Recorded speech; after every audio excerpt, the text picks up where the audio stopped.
Hotep, everybody. This is Michael Imhotep. It is Sunday, March 17th, 2024, and we are live. Welcome to the African History Network show. We have a very exciting show for you today. Well, as many of you all know and have been looking at posts I've been doing on Facebook today, you know that today is St. Patrick's Day. March 17th, St. Patrick's Day, and it commemorates when St. Patrick passed away March 17th, 1461 AD. It's believed. And you know, the question comes up each year, and I usually do a broadcast dealing with this. Should African Americans celebrate St. Patrick's Day? Should African Americans celebrate St. Patrick's Day? So we're going to discuss that on today's show. We have a lot of information for you. All right.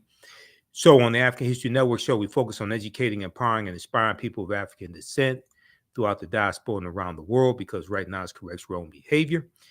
Share this broadcast here on social media platforms. Invite your friends to tune in also. So we're going to discuss should African Americans celebrate St. Patrick's Day? Do you know what you're celebrating? Do you know what you're celebrating and why? You know, when we were in school, elementary school, for instance, we were told to wear green on St. Patrick's Day. We were told to celebrate St. Patrick's Day in school, but we were never really told why. Okay, now we see that around this time of the year, you're going to see St. Patrick's Day parades. You're going to see Kiss Me, I'm Irish t-shirts and greened beer. It's estimated, it's expected that 162 million Americans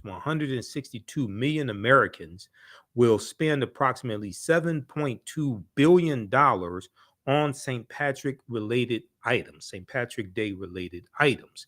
And this is information that comes from the National Retail Federation, NRF.com.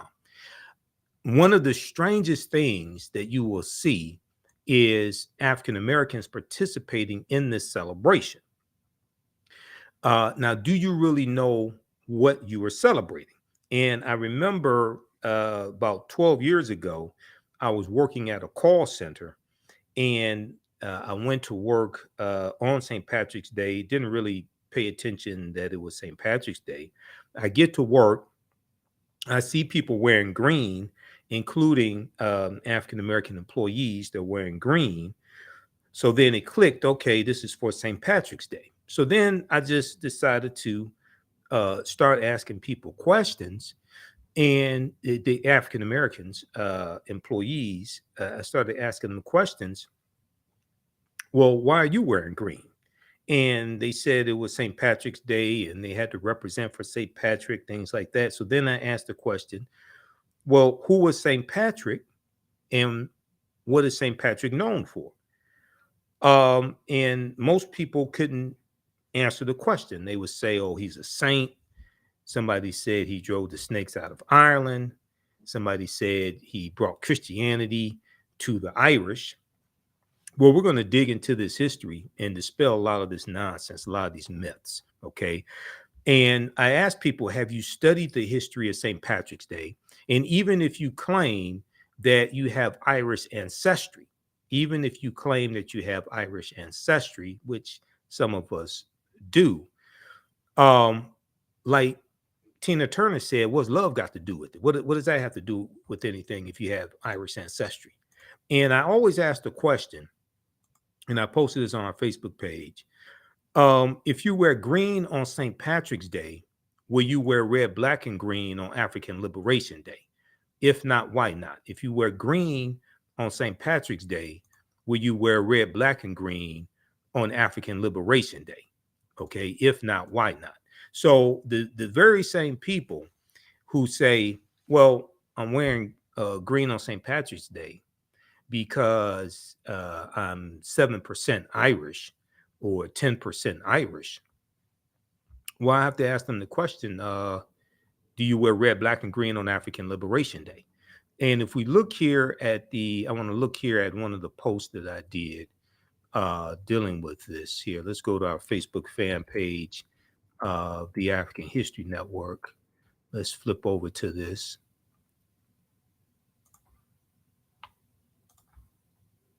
All right. Let's see. Let's flip over to this right here.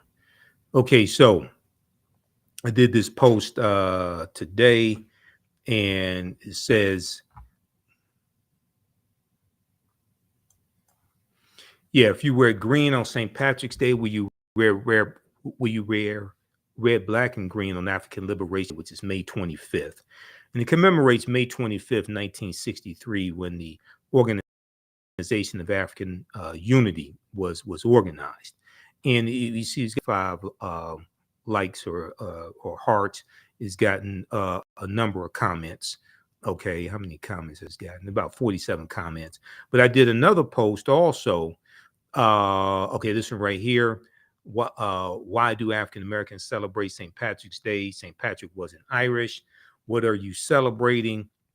Find out Sunday, 8 p.m. Eastern Standard Time. Okay, find out Sunday, 8 p.m. Eastern Standard Time. That one got 295 likes. And then there was one that I did earlier in the week, and let's see if we could find that one because it got almost 1,000. It got almost 1,000 likes. Also, I did it maybe 2 ago. But I'm always interested to see the responses from people, and questions like this are really designed to make people think and cause people to ask the question, why are you participating in these European holidays we've been taught to celebrate? Okay. Why are you participating in these European holidays we've been taught to celebrate? Because once again, a lot of the stuff we were taught to do when we were children and may have never questioned it. And the people who we asked the question to may not have had the answers. Okay. And then we just go through life perpetuating this, some people may refer to it as dedicated ignorance. That's probably what one of my teachers, Dr. Ray Hagins, would call it, dedicated ignorance. Okay. Now, here's the post that I did earlier in the week. This was probably on the 14th, March 14th. And this one got 979 likes or hearts and 209 comments. Okay. You wear green on St. Patrick's Day. Will you wear red, black, and green on African Liberation Day? Follow us on our Facebook fan page, The African History Network, The African History Network. Also, my YouTube channel, Michael Imhotep, Imhotep. We have 1 million followers on our Facebook fan page, The African History Network. Okay, so and today, like I said, today, I saw people posting about celebrating St. Patrick's Day, going to St. Patrick's Day parties, maybe either Saturday night or today, drinking green beer, etc. Okay. Now, I want to make this very clear. I'm not telling people that they shouldn't, especially African Americans. I'm not telling African Americans that they should not celebrate St. Patrick's Day. Okay. What I am saying is that we should at least understand the history behind what it is that we've been taught to celebrate. We should at least understand the history behind what it is we've been taught to celebrate. And that goes for any of these holidays, especially these European holidays. Okay. Somebody asked for the date of African Liberation Day. It's May 25th. 2 books that I recommend are by Dr. Ishaka Musa Barashango. Dr. Ishaka Musa Barashango, African People and European Holidays, A Mental Genocide, Book 1 and Book 2. And in these books, he goes through history and looks at history chronologically. And he goes through and deals with the history of these different European holidays we've been taught to celebrate. Okay, so check these out at your local African American book dealer, bookstore. If you can't find it there, then maybe on Amazon. All right, now let's get into this discussion. You can post your comments here. When I want to look and see how much money a holiday is going to generate, I always go to nrf.com, which is the National Retail Federation, nrf.com, National Retail Federation. When you hear in the news media that a particular holiday, Christmas or Easter or something, is going to generate X amount of billions of dollars, or Halloween, they're getting this from the National Retail Federation. So if we look quickly here, National Retail Federation has been conducting its annual St. Patrick's Day survey for more than a decade to see how consumers plan to spend for and celebrate during the popular cultural holiday. More consumers than ever are celebrating St. Patrick's Day in 2024. It's estimated that 62% of Americans plan to celebrate, and they expect to spend on average $44.40 each. So it's looking at 162 Americans are expected to celebrate St. Patrick's Day. Okay, so that's a record. All right, now, so you can check out the rest of this here. They have some charts. Let's see. They have some graphs here, some charts that you can take a look at as well. All right, now for some historical information, historical background on St. Patrick's Day. And usually when I do this broadcast, because I've done a few over the past 10 years dealing with St. Patrick's Day, usually the broadcast is about 2 hours. I really don't want to do 2 hours today. It's been very busy, and I spoke at St. Francis Missionary Baptist Church Saturday morning. I was there like 9:30 a.m. Saturday morning. So I want to try to keep this to an hour. Hopefully, we'll see. I'm not known to be brief in speaking, especially when it comes to history. But a good article dealing with this topic is from history.com. History.com is the official website of the History Channel, and I've read hundreds of articles at history.com. I use some of the resources in my online history classes. We'll also give you some information about the online history classes that I teach on Saturdays, 2 p.m. Eastern Standard Time. Ancient Kemet, the Moors, and the Ma'afa, understanding the transatlantic slave trade, what they didn't teach you in school. And we deal with thousands of years of history and what leads up to the transatlantic slave trade taking place. Visit our website, AfricanHistoryNetwork.com. You can register for this online history course. We do the sessions live. All the sessions are archived and recorded. You can go back and watch it anytime. We have the class lesson plans for all 10 plus class sessions here already laid out. You can download the plan. You can see the type of information that we're dealing with in this course. Okay. All right. So we'll give you some more information about that. But when we look at this article dealing with who was St. Patrick, okay, who was St. Patrick from history.com. And let me go back to it here. St. Patrick is known as the patron saint of Ireland, but he was not Irish. And he found his faith while being held as a prisoner by a group of Irish raiders. Okay, so one of the first things that you'll find out in history is Patrick was not born in Ireland. Okay, he was most likely born in Britain. Some sources will say Scotland or possibly Wales. Now, St. Patrick is patron saint of Ireland, and he is one of Christianity's most widely known figures. But for all of his prevalence in culture, namely the holiday held on the day of his death, March 17th, 461 AD, Common Era is believed. Some sources will say 460 AD he died.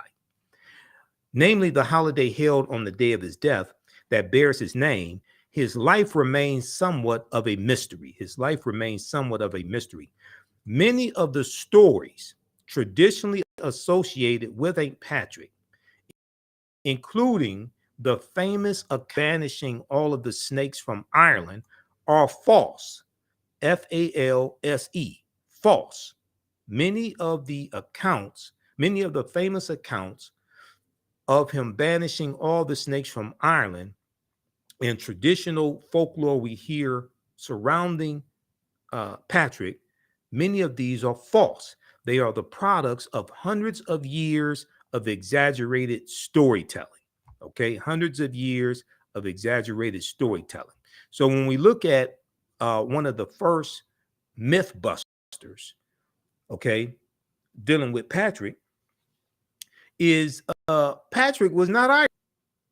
So, I pose that question to people, especially African Americans who want to claim their Irish ancestry. And if you say you're 10% Irish, therefore you should celebrate St. Patrick's Day. Then if you 70%, 75%, 80% African, does that mean that you are going to celebrate African Liberation Day? That's a good slogan for it. Okay. Uh, if you're 10% Irish and celebrate St. Patrick's Day and you're 70% African, don't you think you should celebrate African Liberation Day? Now, St. Patrick was born in Great Britain, not Ireland, to wealthy parents near the end of the 4th century Common Era, AD. He is believed to have died on March 17th, around 460 AD. Some sources say 461 AD. Although his father was a Christian deacon, it has suggested that he probably took on the role because of tax incentives, and there is no evidence that Patrick came from a particularly religious family. There's no evidence that Patrick came from a particularly religious family. At the age of 16, Patrick was taken prisoner by a group of Irish raiders who were attacking his family's estate. They transported him to Ireland, where he spent 6 years in captivity. So when you study this history, I've watched videos from history.com. I've looked at numerous sources on this. I actually have a file folder on St. Patrick's Day and dealing with St. Patrick's Day articles. So I've looked at a lot of information on this, articles here that I'm going to discuss today, other more articles right here. And about 10 years ago, when I was researching history on St. Patrick, on St. Patrick's Day, I bought this book here. And I read this one to get a better understanding of this whole history surrounding St. Patrick's Day and Irish history, the Everything Irish History and Heritage book by Amy Hackney Blackwell and Ryan Hackney. Okay, so to get a better understanding of just Irish history, the chronology of this history, things like this, and the significance of St. Patrick to the Irish and Irish Americans, etc. I read this book. All right, I got this back in, I think it's probably about 10 years ago when I got this book. That's one of the few books I didn't write the date in when I got it. Okay, so there is some dispute over where this captivity took place, although many believe he was taken to live in Mount Slemish in County Antrim, Antrim. It is more likely that he was held in County Mayo near Killala, Killala. But nonetheless, he was taken captive by a group of Irish raiders, and he was taken into Ireland, where he was an Irish slave. Now, well, he was a slave. After the dead of winter, St. Patrick's Day is a welcome sign of spring. He was a slave in Ireland. Now, lonely and afraid, he turned to his religion for solace, becoming a devout Christian. It is also believed that Patrick first began to dream of converting the Irish people to Christianity during his captivity. Okay. Now we know, we hear the story of Pope Celestine I sending Patrick into Ireland 431 AD to convert the Irish to Christianity. Okay, about 432 AD. 432 AD. But the year before, you have a Irishman who sent in 431 AD by the name of Palladius to convert them to Christianity also.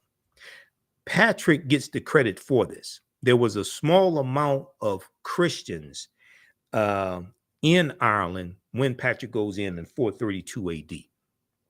Now, after more than 6 years as a prisoner, Patrick escaped. According to his writing, a voice which he believed to be God's, voice spoke to him in a dream, telling him it was time to leave Ireland. Now, to leave Ireland, Patrick walked from County Mayo, where it is believed he was held. He walked from there to the Irish coast. After escaping to Britain, Patrick reported that he experienced a second revelation. He said an angel in a dream tells him to return to Ireland as a missionary. An angel in a dream tells him to return to Ireland as a missionary. Now, soon after this, Patrick began religious training, a course of study that lasted more than 15 years. After his ordination as a priest, Patrick was sent to Ireland with a dual mission. One, to minister to Christians already living in Ireland, and to begin to convert the Irish.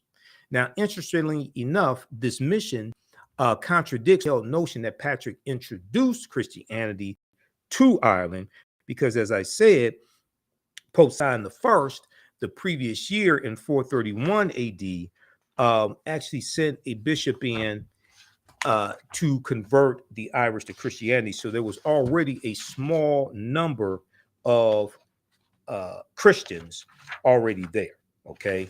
And actually, it's I'll get that name. I have that name. I think it's Palladius. It's in one of my notes here on this. Where is that? So I've got a bunch of notes on this. I think it was Palladius. Okay, but we'll get to that. Where is that here? All right, let's continue.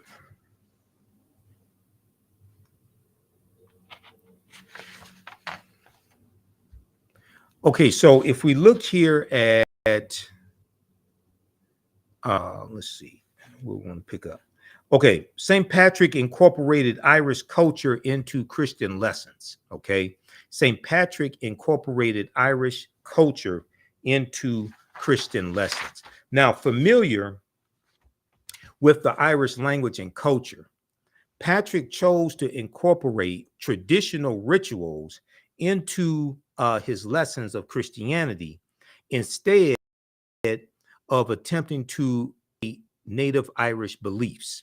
Now, this is important to understand because we see the same thing when the Roman Empire adopts Christianity, and then they start to incorporate what would be called pagan traditions into their celebration that's going to be called Christmas. Okay, that would later be called Christmas. We're going to see this, the festival of Saturnalia, and the festival of Juvenalia, different things like this. But as the Roman Empire is spreading and they're conquering people, elements that people are already celebrating get incorporated into Roman traditions. And we're going to see this with Easter, and we're going to see this with Christmas also. Okay, now, I may say some things that go outside the circumference of some people's awareness. Probably should have started with my disclaimer. And I learned this from one of my teachers, Dr. Ray Hagins of the African Village. I may say some things that go outside the circumference of some people's awareness. Just because you never heard them before or disagree with them does not mean that they're not true. It just means you have to do some research to better understand what I'm saying. Okay. So I usually have people put their fingers together to form a circle. I usually say something like this: the space inside the circle represents my realm of knowledge. Everything I think I know about whatever I think I know is represented within the circumference of this circle. I must keep in mind that there are still things to know that exist outside the circumference of my own awareness. So just because you know everything that you know about what you know does not mean you know everything there is to know about what you know. There's still things that exist outside the circumference of your own awareness. So we're going to get into some of that information today. All right. So familiar with the Irish language and culture, Patrick chose to incorporate traditional rituals into his lessons of Christianity instead of attempting to erode Irish beliefs. This also makes it easier to convert people that you're trying to conquer because they still see elements that are familiar to them in the new doctrine that's being imposed upon them. So this is a methodology that's utilized in conquering people to reduce resistance also. Now, for instance, Patrick used bonfires to celebrate Easter since the Irish were used to honoring their gods with fire. Okay, he used bonfires to celebrate Easter since the Irish were used to honoring their gods with or deities with fire. Okay, we're going to talk about Easter, oyster in just a second here, just a minute. Now, Patrick also superimposed a sun, S-U-N, which is a powerful Irish symbol. He superimposed the sun onto the Christian cross to create what is now called a Celtic cross, so that veneration of the symbol would seem more natural to the Irish. So when you study history and you study people being conquered, this is a typical methodology used to conquer people and reduce their resistance and reduce their desire to resist. Although there were a small number of Christians on the island, when Patrick arrived, most Irish practiced a nature-based, what they call quote unquote pagan religion. Now we have to deal with that word pagan and deal with it etymologically to understand it, because pagan is oftentimes used, especially in European anthropology and archaeology, etc. The term pagan is oftentimes used as a negative term. But as I'm going to show you here in just a minute, when we look at the actual definition of the word pagan, pagan is not something negative in its truest sense of the word. Okay, it's just like the term primary, and sometimes Europeans will refer to African people and say African people or primitive people. Well, primitive means first. African people are the first people. We went all around the world. We circumnavigated the globe. I'm glad you recognize this. I'm glad you're telling the truth. Primitive means primary. Okay. So sometimes they use it in a negative term, but they may not actually understand what they are admitting. All right, let's continue here. And give us a thumbs up, give us a heart, give us a like on this broadcast. Be sure to follow us on our social media platforms on YouTube, Michael Imhotep, Imhotep, Facebook, The African History Network, and the AHN Show on Instagram. All right, let's continue. So although there were a small number of Christians on the island when Patrick arrived, most Irish practiced based, quote unquote, pagan religion. The Irish culture centered around a rich tradition of oral legend and myth. A rich tradition of oral legend and myth. When this is considered, it is no surprise that the story of Patrick's life became exaggerated over the centuries. Okay, and we see a lot of exaggerating when it comes to the life of Patrick. Became exaggerated over the centuries. Spinning exciting tales to remember history has always been a part of the Irish way of life. Now, one of the other things that you learn when you study Patrick is that he was never canonized as a saint. He was never canonized as a saint. Okay. He may be known as the patron saint of Ireland, but Patrick was never actually canonized by the Catholic Church. This is simply due to the era in that he lived in. Okay, era, not era as in a mistake, ERROR, but era as in period of time, ERA. This is simply due to the era that he lived in. Now, during the first millennium, there was no formal canonization process in the Catholic Church.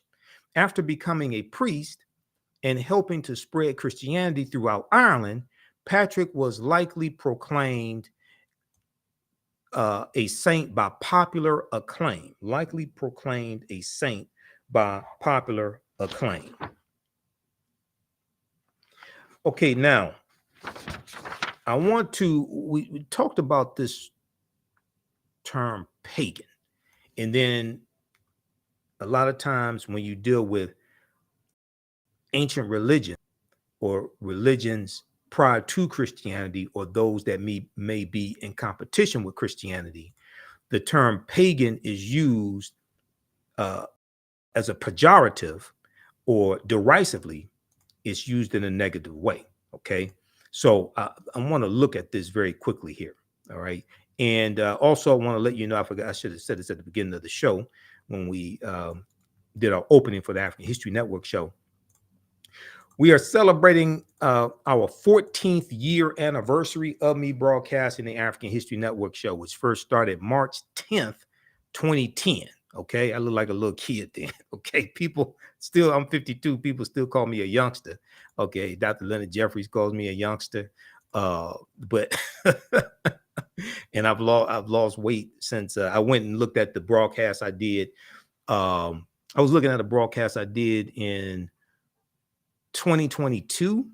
Okay, and I can look and see I've lost weight. I've lost about 35 pounds since January 2022.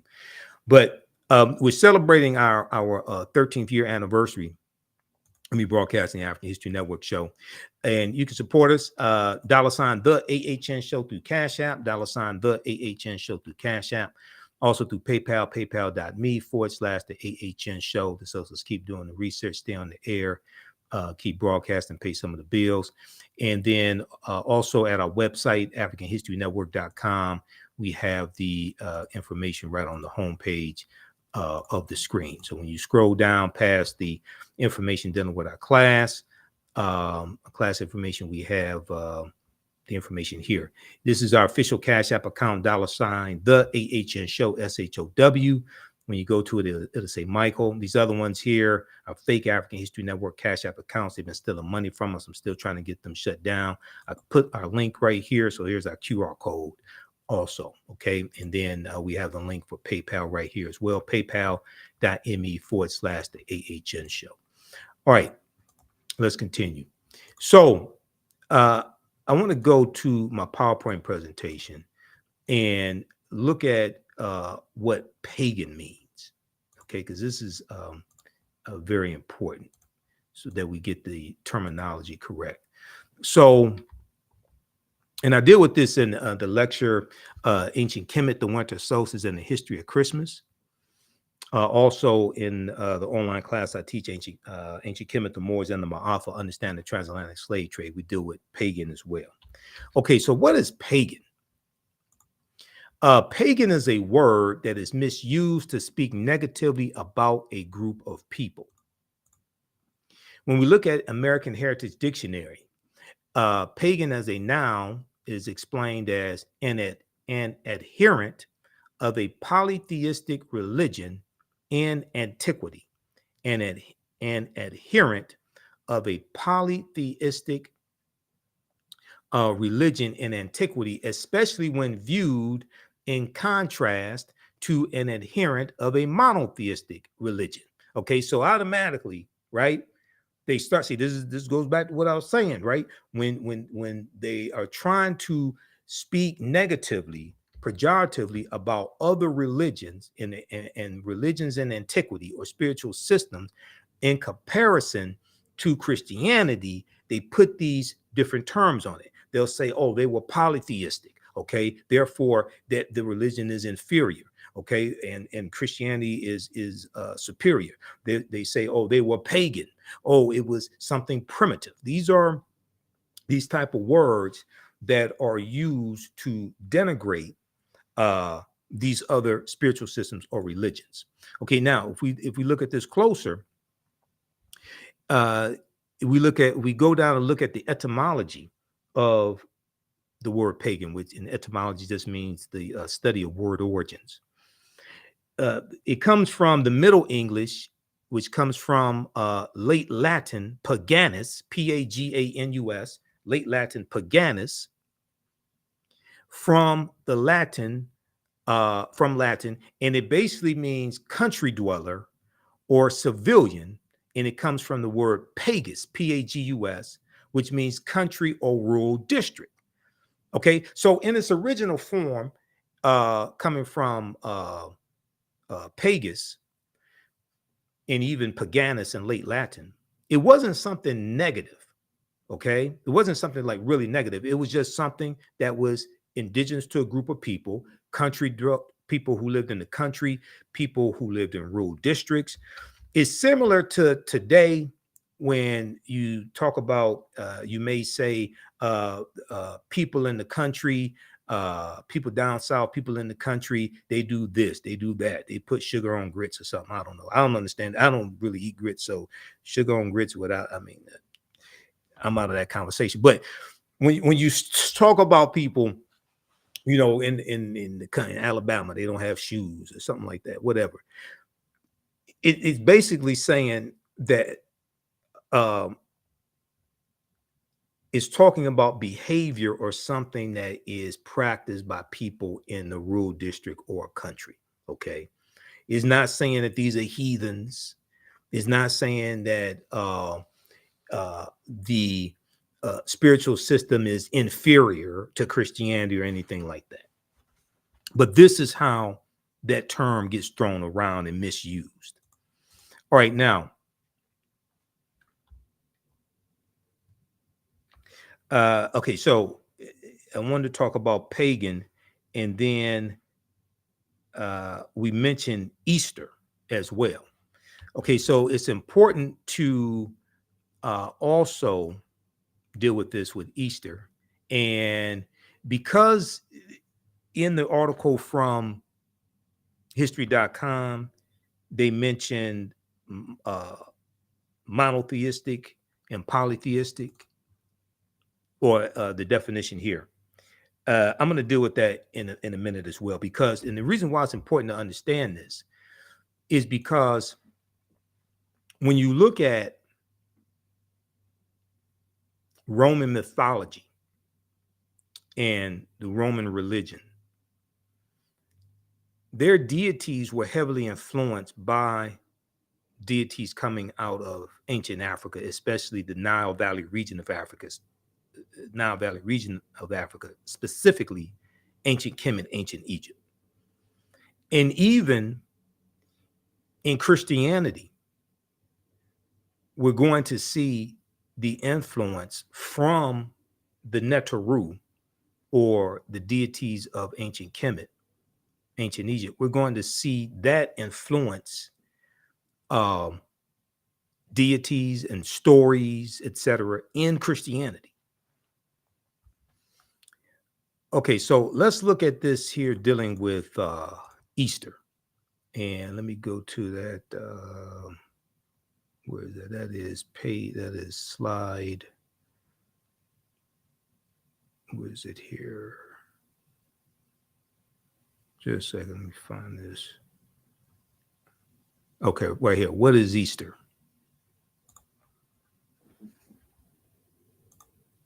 And I want to go to what determines when Easter is celebrated. Okay, we'll start right here. What determines when Easter is celebrated? Because all of this is connected. And the reason why I have to deal with this is because of the term pagan, and then we hear about monotheism, polytheism, and we're reading about Patrick converting the Irish to Christianity, and the Irish were dealing with a nature-based religion. The nature-based religion that the Irish were dealing with was a watered-down version of the teachings coming out of the Nile Valley region of Africa, okay, coming from ancient Kemet. And this is what's going to be taught to the Druids, okay, the priestly kings there in Ireland, the Druids. See, people don't really understand how deep this stuff is.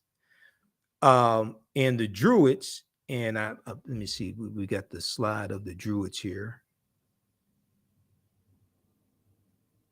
Let me go to this, because I had the, what I put it right here. I'm going to come to this in a minute.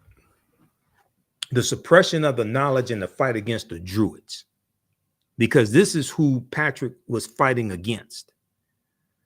And the Druids were dealing with a watered down version of teachings coming out of ancient Kemet, ancient Egypt. And the word Druid in Old Irish means he who knows, he who knows. The Druids were dealing with and teaching what was called the Gnosis, Gnosis, the Gnosis. And the Gnosis was called the true knowledge. And what the Druids were teaching, which was, as I said, a watered down version of the teachings coming from our ancestors out of ancient Africa, especially the Nile Valley region of Africa, it was at odds with what the Christian church and what the Roman Empire wanted taught. Because Ireland at this time was a colony of not Great Britain. They become a colony of Great Britain in 1155 Common Era, or England, colony of England. This was a colony of the Roman Empire. So 432 AD, Pope Celestine I sends Patrick into Ireland to convert the Irish to Christianity. This is before the fall of the western portion of the Roman Empire, which you know was 476 AD when the Vandals and the Visigoths crushed the western portion of the Roman Empire. And this casts Europe into what we call the Dark Ages, and it's going to be those African Moors, unfortunately, in 711 AD, who go in and take the teachings from the Nile Valley region of Africa. They take the light of ancient Africa into Europe, and this is what's going to bring Europe out of the Dark Ages, and everything we taught Europeans came back to kick us in the behind. When you study their history, everything we taught them came back to kick us in the behind. Okay, now let's look at this. Everybody all right? Like I said, I may say some things that are outside the circumference of your own awareness, but like Juvenile had a song in 1999, back that thing up. I can back that thing up. I can back up what I say. Proper documentation ends all conversation. All right, now let's go to, I want to go back to my slides.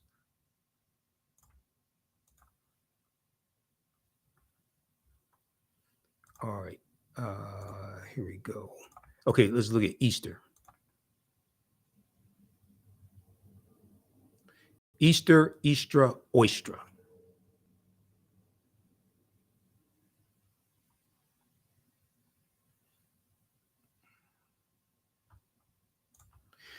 What determines when Easter is celebrated? Now, the complicated dating for Easter was set in 325 AD Common Era at the first council of Nicaea, which scheduled the festival to be celebrated on the first Sunday following the first full moon, occurring next after the vernal equinox. So Easter is celebrated on the first Sunday following the first full moon, following the vernal equinox.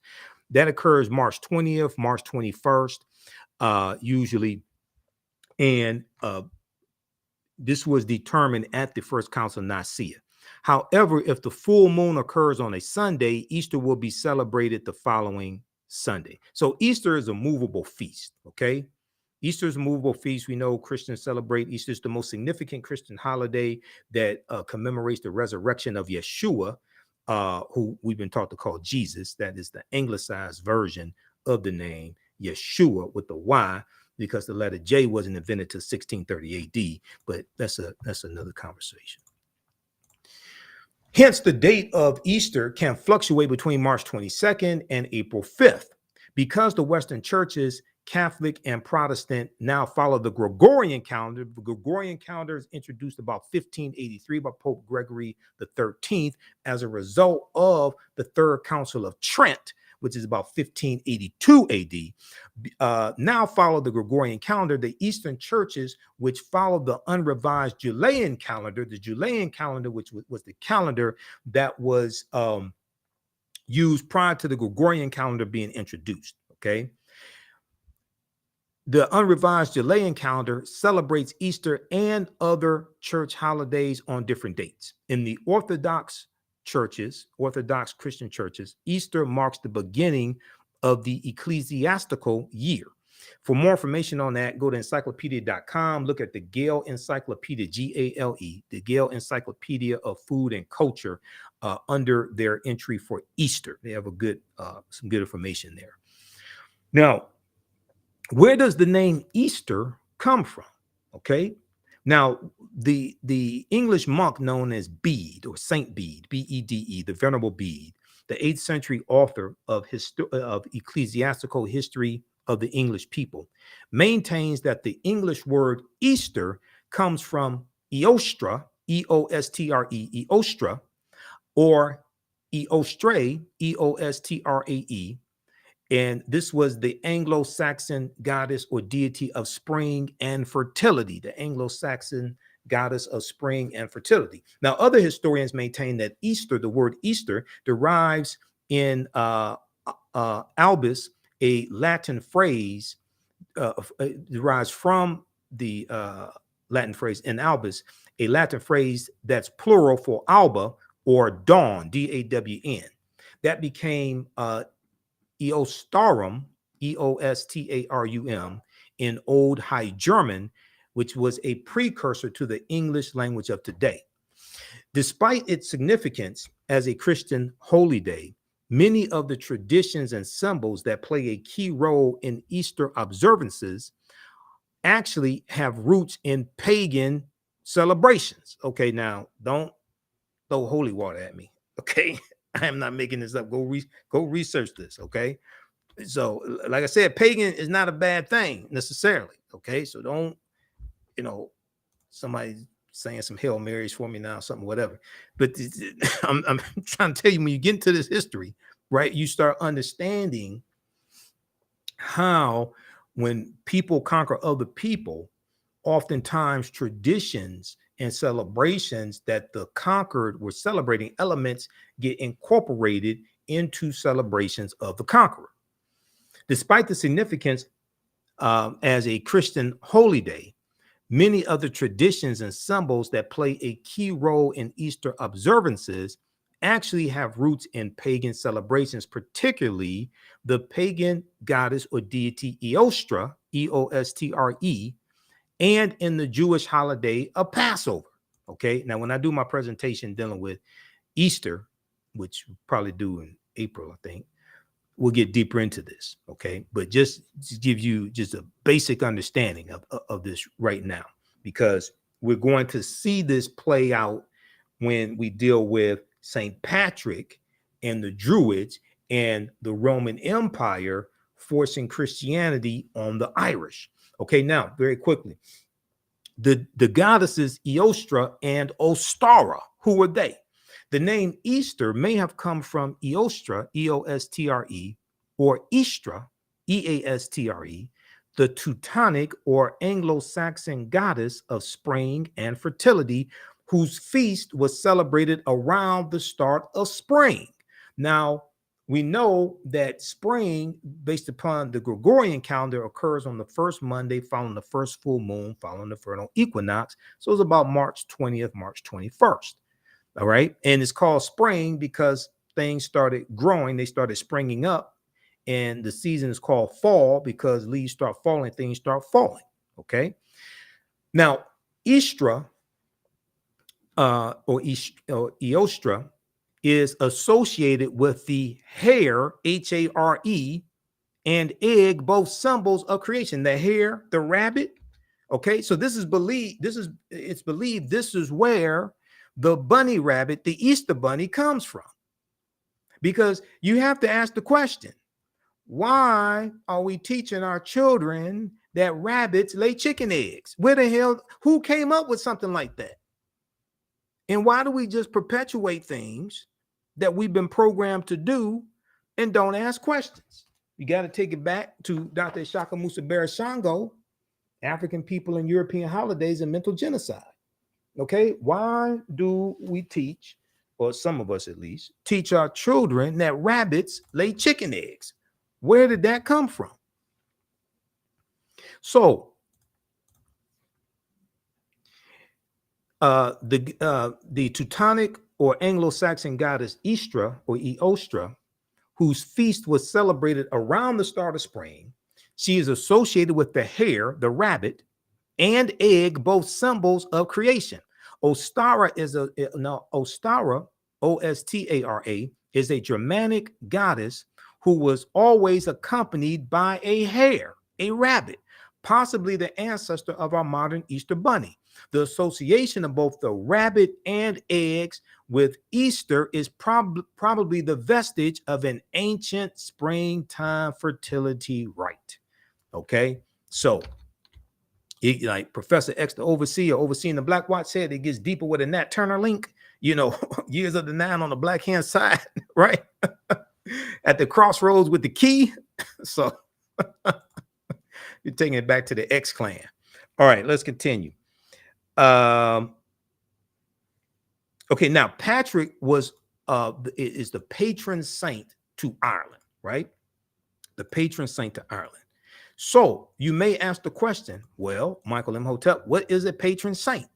I'm glad you asked that question. That's a very good question. Let's look at this. Okay, now a patron saint is, if we look at Britannica Concise Encyclopedia, a patron saint is a saint to whose protection and intercession a person, society, church, place, profession, or activity is dedicated.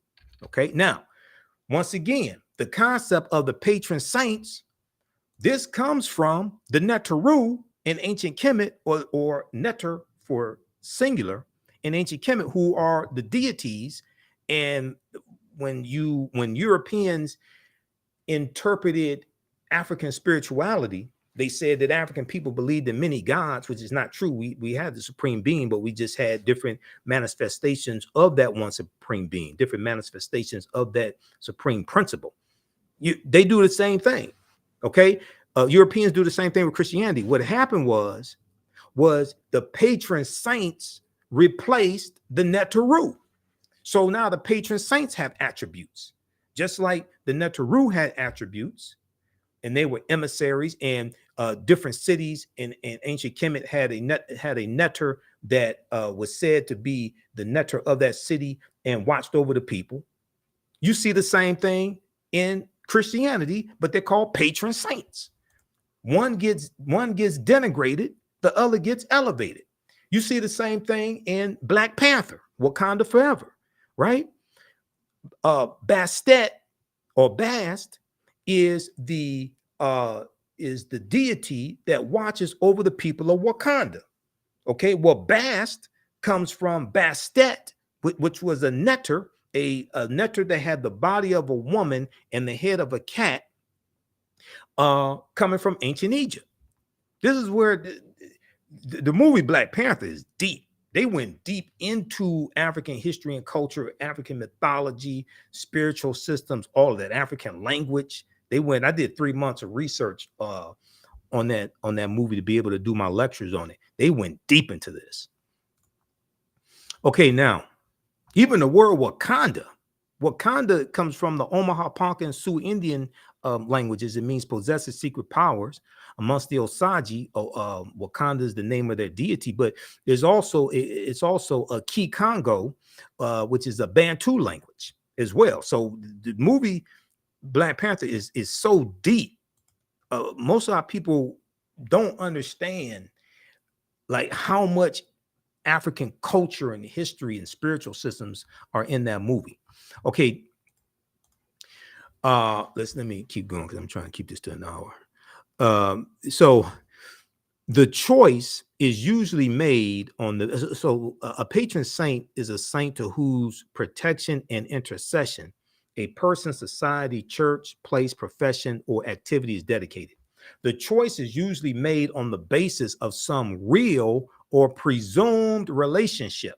For example, St. Patrick is the patron saint of Ireland because he is credited with introducing Christianity to Ireland. Now, some other famous patron saints, Saint Maurice, who was an African Moor. Saint Maurice was the patron saint of Germany.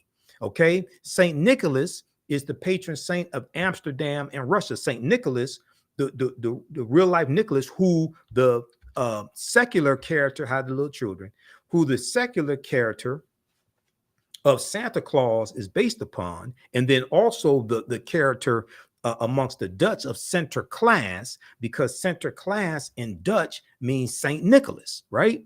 So we look at, I've talked about Sinterklaas and Zwarte Piet before, Black Pete, Zwarte Piet the Moor, and is celebrated amongst the Netherlands going to early November. They celebrate with Sinterklaas coming into the Netherlands on a steamship, a steamboat from Spain with Zwarte Piet, and they have Europeans that put on blackface and Afro wigs, and they put on a regalia from like the 18th century or something like that, 17th, 18th century, and they have parades where you have Sinterklaas and Zwarte Piet. Now, Zwarte Piet is a helper of Sinterklaas. Sinterklaas in Dutch means Saint Nicholas, and is from, and you see the picture here, Sinterklaas. He has a red cape, he has a white outfit, long white beard, and it's from that red and white in that particular outfit that you get the secular figure here in America of Santa Claus.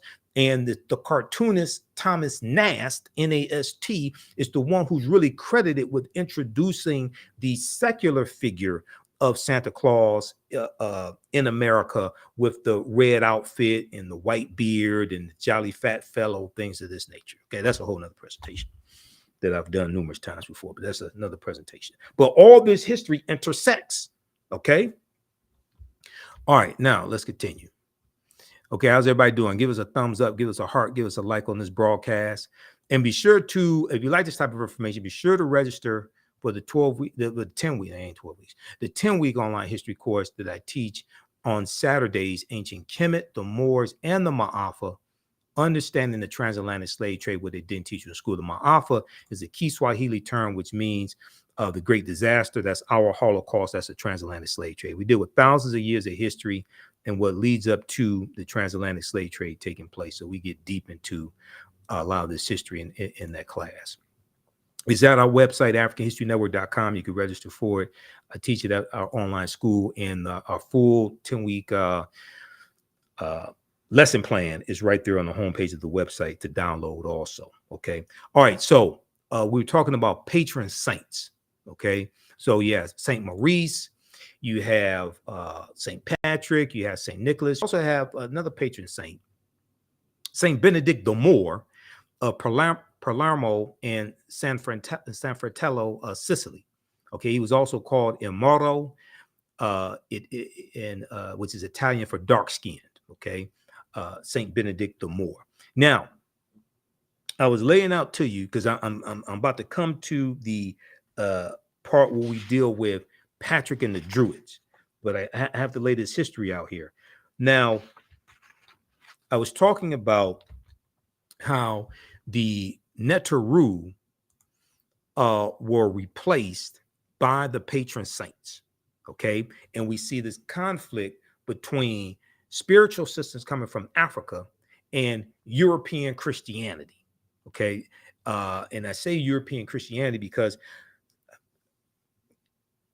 early Christianity prior to the first council of Nicaea, and there's like 21 ecumenical councils, Council of Ephesus and Nicaea, Council of Trent, things like this.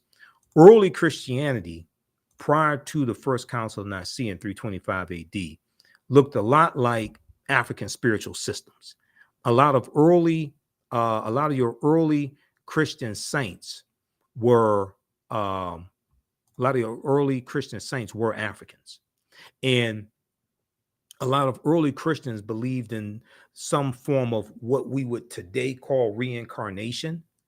So early Christianity looked a lot like traditional African spiritual systems. So research the First Council of Nicaea 325 AD. Dr. Walter Williams has information on that, as well as Dr. Ray Higgins. And you can go to Britannica.com and look that up also. All right, now, if we look at, I want to go to this piece here, so we look quickly at the Neteru. Okay, let's look at this. Page 95, A Nile Valley Contributions to Civilization. And this is a fantastic book by one of my friends, Tony Browder.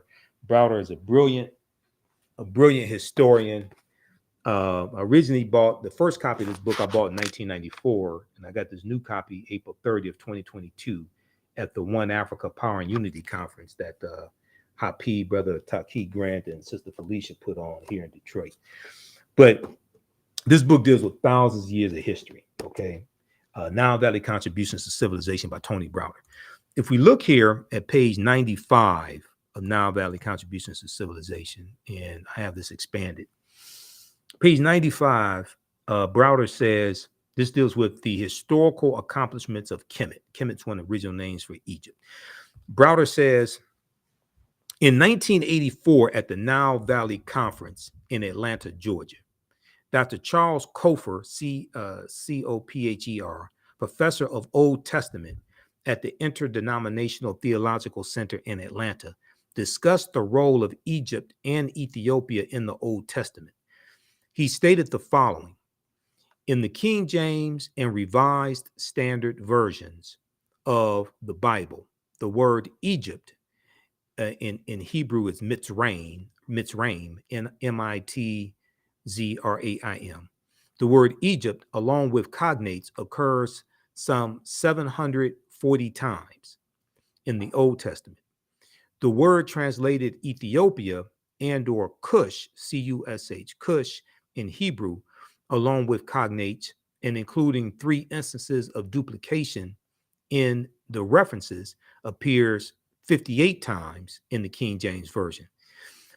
In this version, the translation Ethiopia is used 39 times. Cush, C-U-S-H, untranslated with cognates 19 times. The numerous references to Egypt led one Old Testament scholar to remark, quote, no other land is mentioned so frequently as Egypt in the Old Testament, end quote. To understand Israel, one must look well into Egypt. Okay, now, Browder goes on to say, so he was quoting Dr. Charles Copher, professor of Old Testament.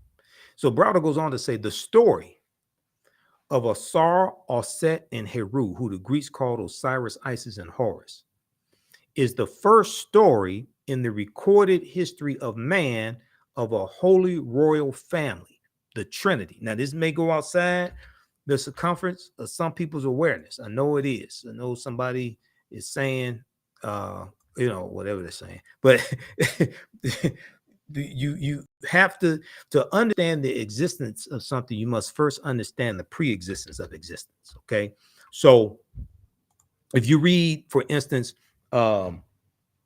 Christianity Before Christ by Dr. John G. Jackson, you get deep into this. If you read The World's 16 Crucified Saviors by Kersey Graves, all right, you'll get a better understanding. I like Christianity Before Christ by Dr. John G. Jackson because he was one of our scholars, and I know historians that knew him. Okay, so he was African American, and I have his book somewhere around here. I got a bunch of stacks of books and a bunch of stacks of articles. But Christianity Before Christ by Dr. John G. Jackson. Dr. Jackson book. It's around here. Okay, but anyway, let's continue.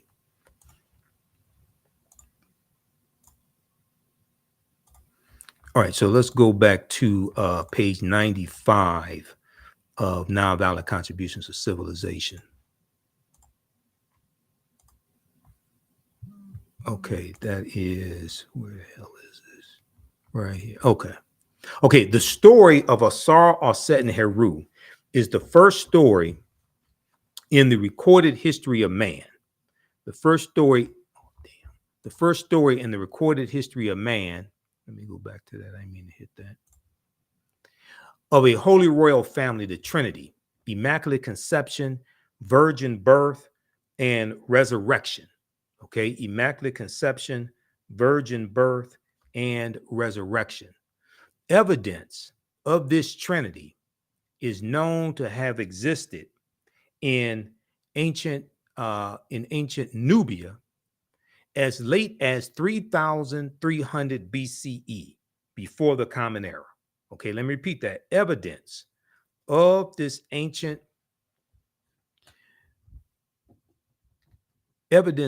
Trinity is known to have existed in ancient Nubia as late as 3,300 BCE, before the Common Era, or BC, before Christ.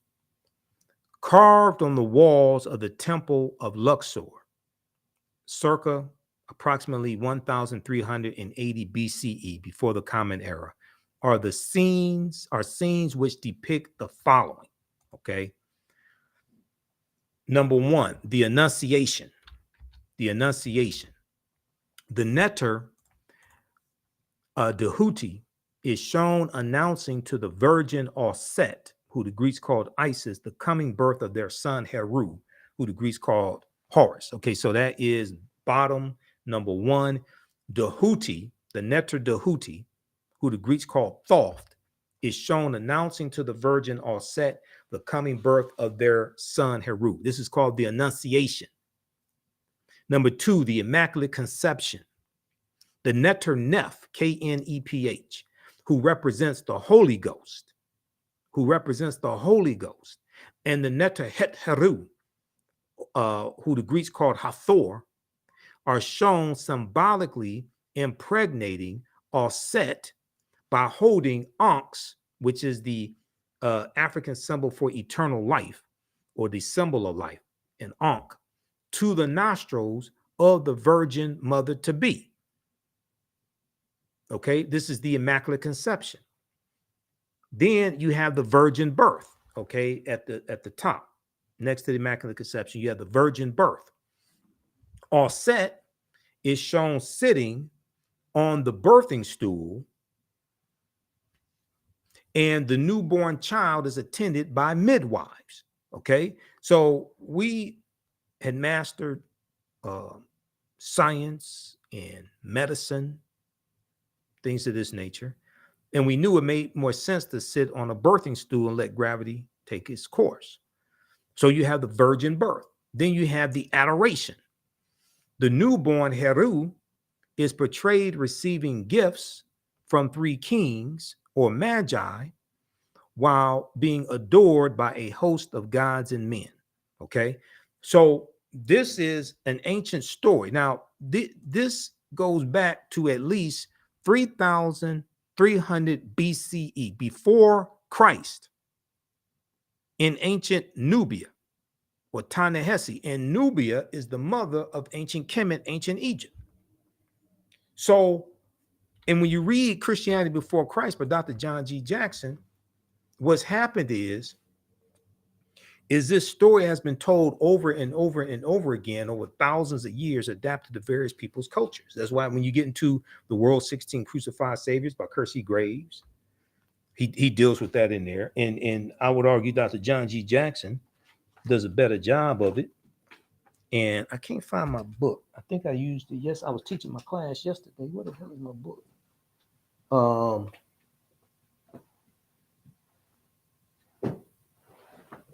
Let me see.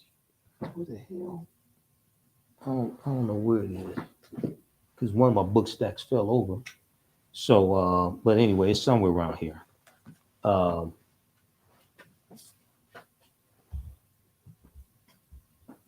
me see. I don't like it when I can't.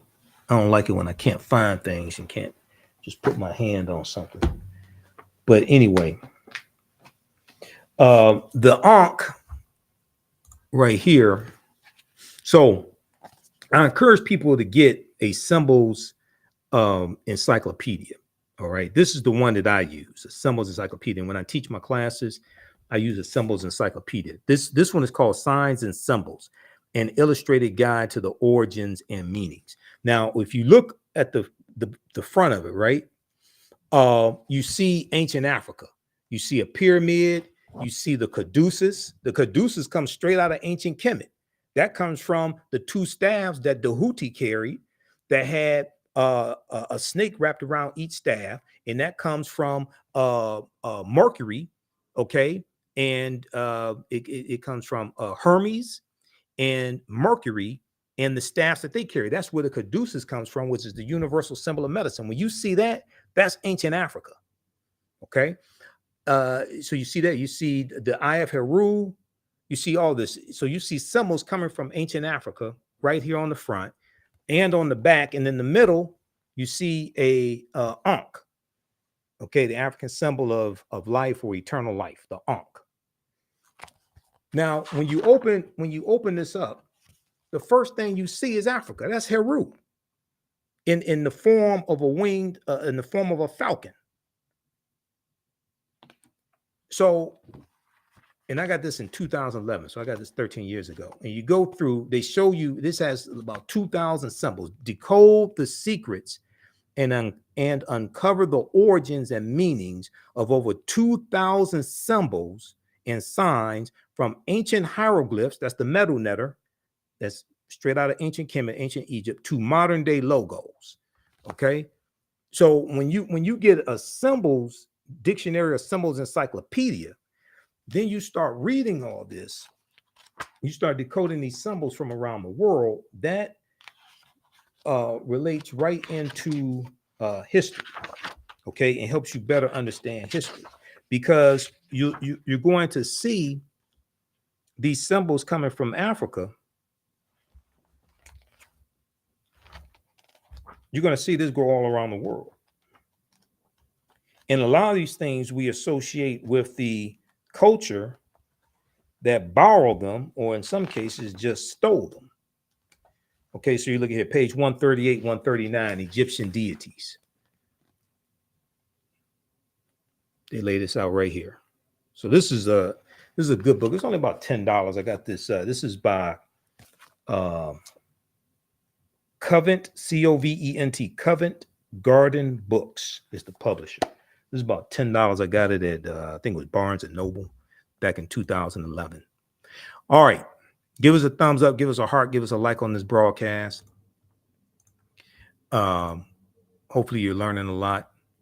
Okay, so let's go back to this. Okay, so we talked about the page 95, Nile Valley contributions to civilization, the Immaculate Conception, virgin birth, adoration, etc., and how the story of Asar, Auset, and Heru goes back. The first Holy Trinity goes back to at least 3,300 BC in ancient Nubia. Okay, now I talked about the Houthi. All right, and I'm gonna get to Patrick in just a minute, going into Ireland. But it's important to understand this pretext history, because we're going to see what happens when you have a clash between the teachings coming from ancient Africa and European Christianity under the Roman Empire. Okay, now this is page 168. I think this is 168 of Nile Valley Contributions to Civilization. All right, and we see how the deities from ancient Kemet, ancient Egypt, influenced the deities amongst the Romans and amongst the Greeks and the Romans. Yeah, this is page 168. All right. Now we see the deity with the ibis, with the head of an ibis. Okay, that's Dahuti. And over to the left, there's a legend, okay, that describes each one of these deities that we see. This is what it says.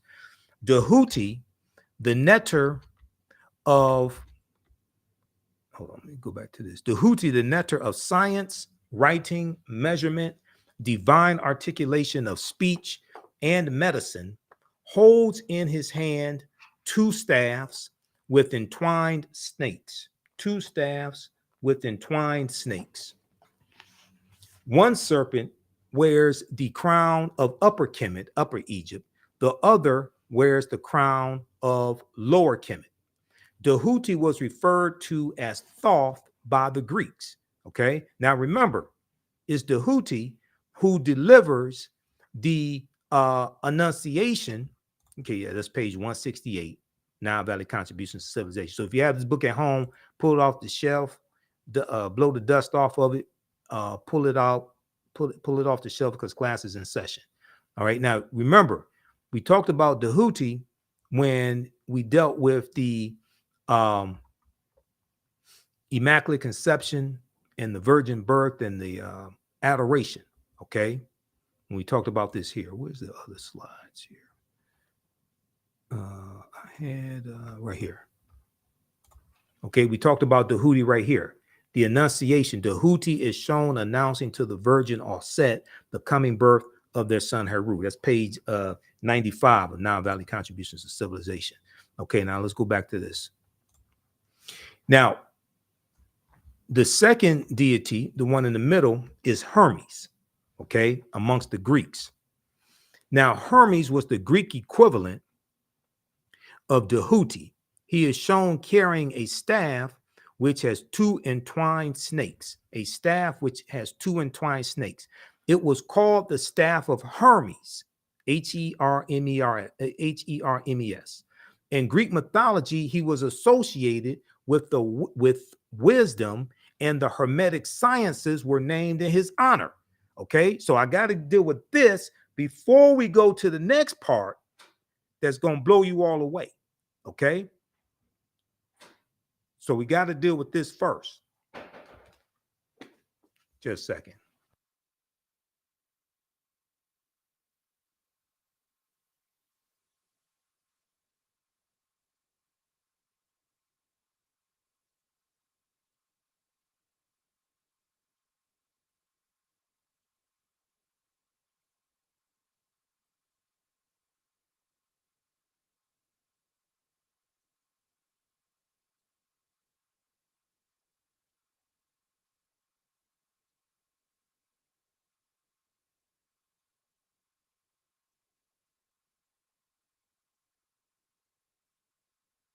All right, let's continue.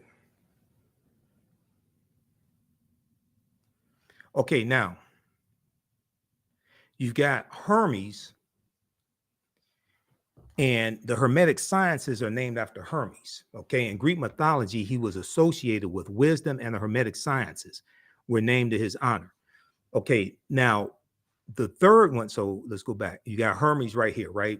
Hermes has a staff, okay? He is shown carrying a staff which has two entwined snakes right here, Hermes in the middle. Now you have Mercury. Now Mercury is actually Roman. It says Greek here, but Mercury is Roman. Mercury is the Roman version of Hermes and Tahuti, and he is similar in all aspects. The staff that Mercury carries is called the caduceus, and it has been adopted as the universal symbol of medicine. Okay, so the caduceus that you see, like right here, that comes straight out of Africa. That comes straight out of ancient Africa, specifically ancient Kemet, ancient Egypt. All right, now, so we see how the deities from ancient Africa influence Greece and Rome, right?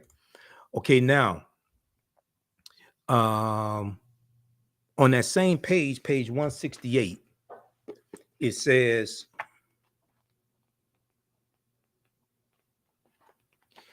Greco-Roman mythology.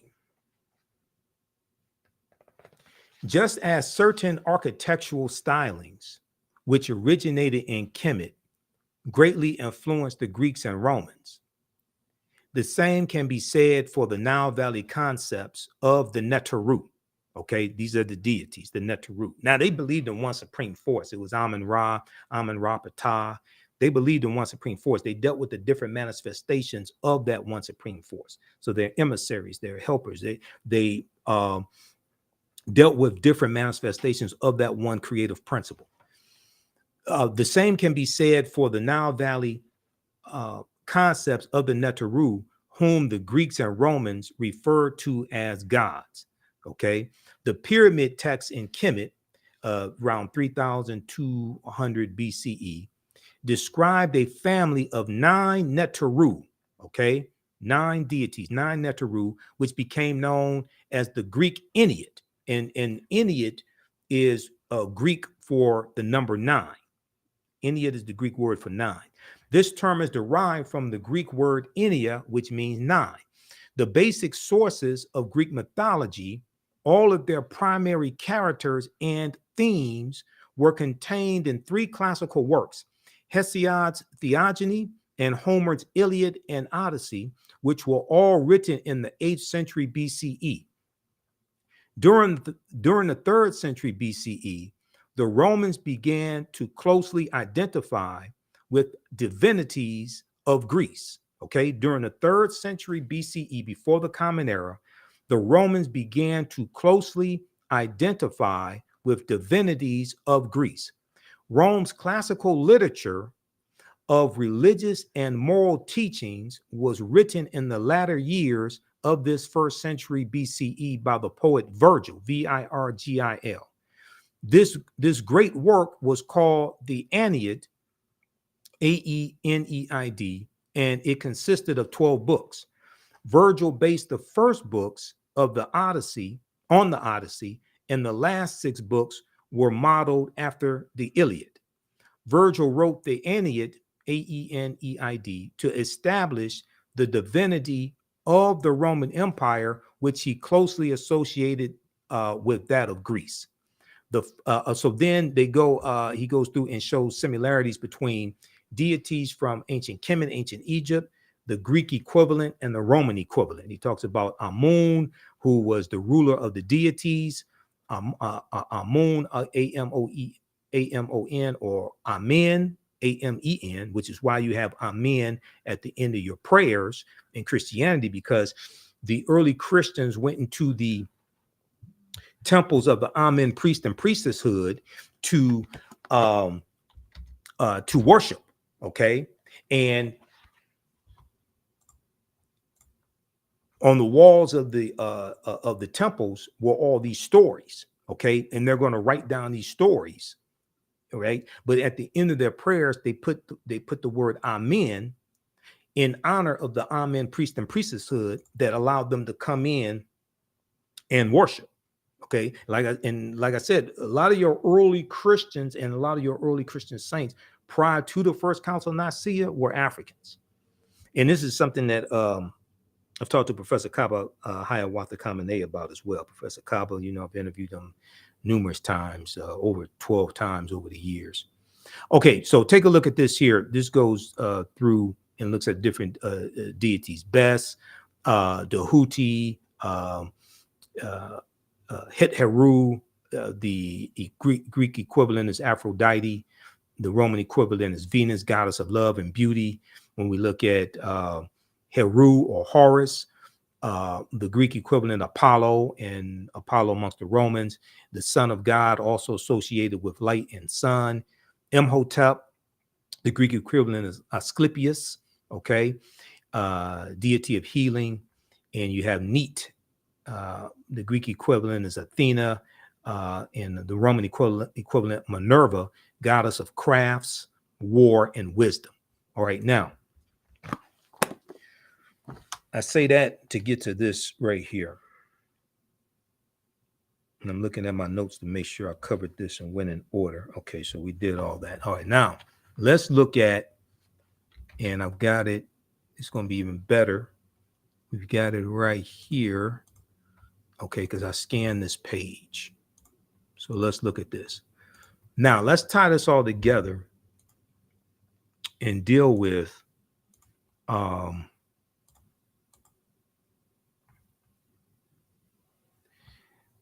Patrick. Let's deal with the conflict between the Druids in Ireland and the Christian church in the Roman Empire.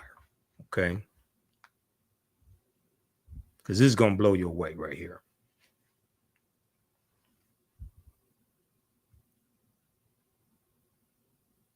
This comes from page 193 of Nile-Valley Contributions to Civilization. Okay, page 193 of Nile-Valley Contributions to Civilization. The development of European secret societies. The development of European secret societies. And I'm going to start in the margin here. Okay.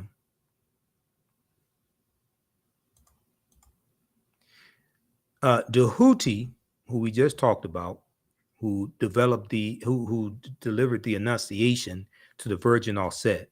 The Houthi was known to Europeans as Hermes Trismegistus, okay? Thrice great, three times great, philosopher, priest, and king. He regarded as the god of wisdom, science, medicine, magic, measurement, mathematics, and he is said to have authored innumerable books on these and other subjects. Okay, Hermes Trismegistus. Masons or Freemasons regard him as the author of all Masonic initiatory rituals. Okay, let's increase the size of this here. Masons or Freemasons regard him as the author of all Masonic initiatory rituals. Hermes is said to have been the author of 42 books which contain the wisdom of ancient Egypt and Kemet. According to Manly P. Hall, quote, the Romans and later the Christians. Okay, now see, this is like really critical right here.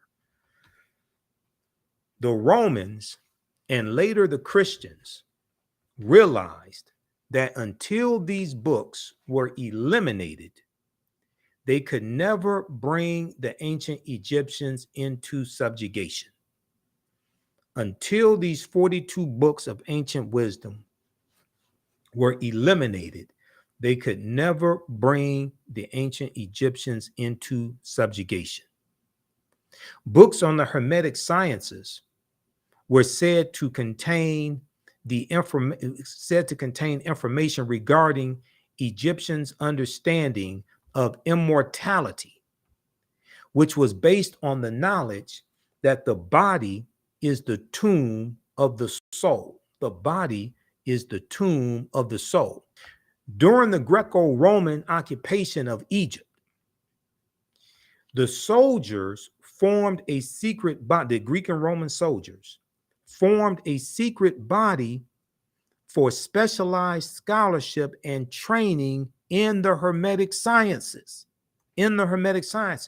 They became known as Druids and later moved from Egypt into Greece and Rome before establishing a school in Ireland. So now you have the Druids who are dealing with teachings coming from the Nile Valley region of Africa, ancient Kemet, and they're taking these teachings into Ireland. Oh, now we have a problem. Well, what's the problem? Okay, well, let's look at this. This comes from page 193 of Nile Valley Contributions to Civilization by Tony Browder. The Nile Valley presence in Europe, the development of European secret societies. The Nile Valley presence in Europe, the development of European secret societies. One of the most enduring aspects of Nile Valley civilization was the proliferation of its scientific and philosophical thought, which became known outside of ancient Kemet as the mystery schools. Okay, which became known outside of ancient Kemet as the mystery schools or the Hermetic sciences. From the earliest of times, the masses of Europeans were poor and ignorant, while only the most fortunate men, noblemen, lords, scribes, and various religious leaders were provided with an education. Of this group, an even smaller number knew how to adequately read or write. So you may have the top 10% who are looked at as educated, were provided education, but maybe only the top 1% or maybe the top 5% actually knew how to read and write. And we know when the Moors go in 711 AD, you know, probably 85% of Europeans are illiterate. You had kings and queens who couldn't read or write.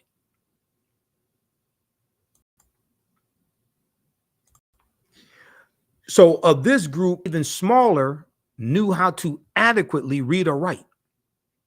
Okay, now this may go outside the circumference of some people's awareness, but when you start studying ancient history, you start learning this. The dogma of Christianity was readily available for the masses of people. Now, keep in mind, in Europe, the masses of people were poor and ignorant and couldn't read or write. They couldn't read the Bible that they were told was the word of God. The dogma of Christianity was readily available for the masses of people. You should say masses of poor people. While the educated elite studied the ancient teachings, which were called the gnosis or true knowledge. Well, wait a second. Hold on. Time out. Wait a second. Hold on. If the ruling elite, the educated ruling elite in Europe are studying a watered down version of teachings coming out of ancient Kemet, ancient Egypt, and they're calling that the gnosis or true knowledge, and the ruling elite are in control of, one, keeping the masses poor and ignorant, two, making sure they're illiterate, can't read, three, giving them, don't take this the wrong way, I ain't make this history up, giving them Christianity, then you have to say, well, hold on, what's going on? The dogma of Christianity was readily, now this, I'm not attacking anybody's religion, I'm saying we have to understand this history. The dogma of Christianity was readily available for the masses of people, while the educated elite studied the ancient teachings, which were called gnosis or true knowledge. The newly emerging schools of Hermetic, Neoplatonic, and Gnostic thought in Europe were loosely based on the Nile Valley principles of education, okay, which was called the mystery system, the mystery school, the teachings coming out of ancient Africa. This is what they're studying, a watered down version of that, okay? The newly emerging schools of Hermetic, Neoplatonic, and Gnostic thought in Europe were loosely based on the Nile Valley principles of education, which were designed to awaken within an individual the knowledge of self. The knowledge of self. This knowledge of self led to an awareness of the powers of God, the creator, Amun-Ra, the supreme being, Olodumare, whatever it is. This knowledge led to an awareness of the powers of God which exist within man, as expressed in the myths of Asar, Set, and Heru, who the Greeks called Osiris, Isis, and Horus.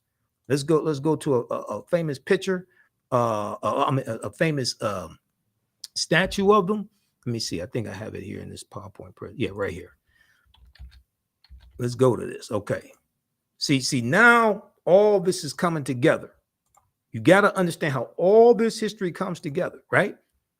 Asar, Set, and Heru, who the Greeks called Osiris, Isis, and Horus.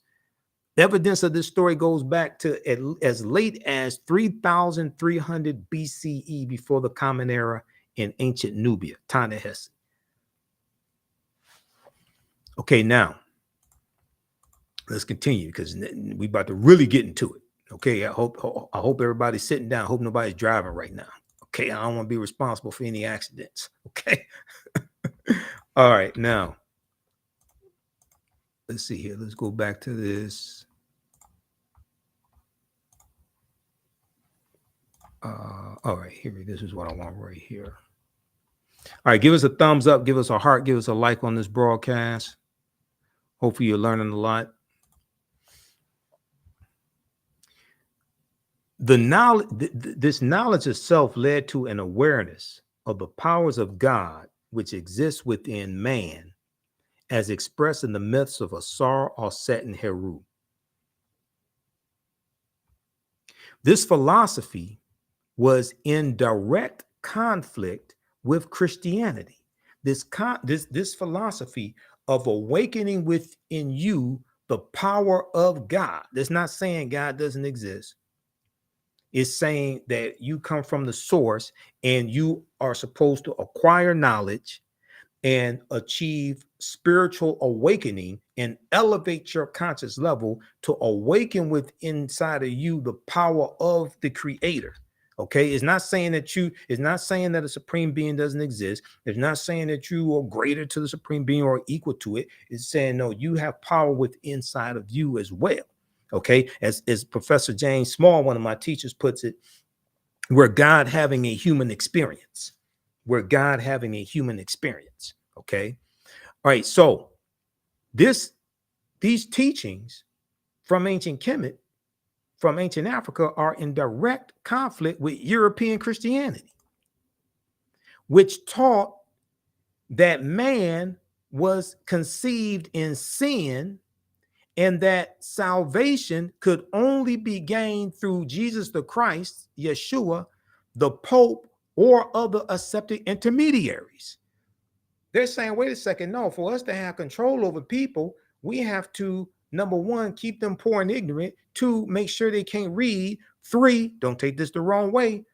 Three, make sure the dogma of Christianity is readily available for the masses of people, while the educated ruling elite are going to deal with the watered down version of teachings coming out of ancient Africa that they call gnosis, that Europeans call gnosis or true knowledge.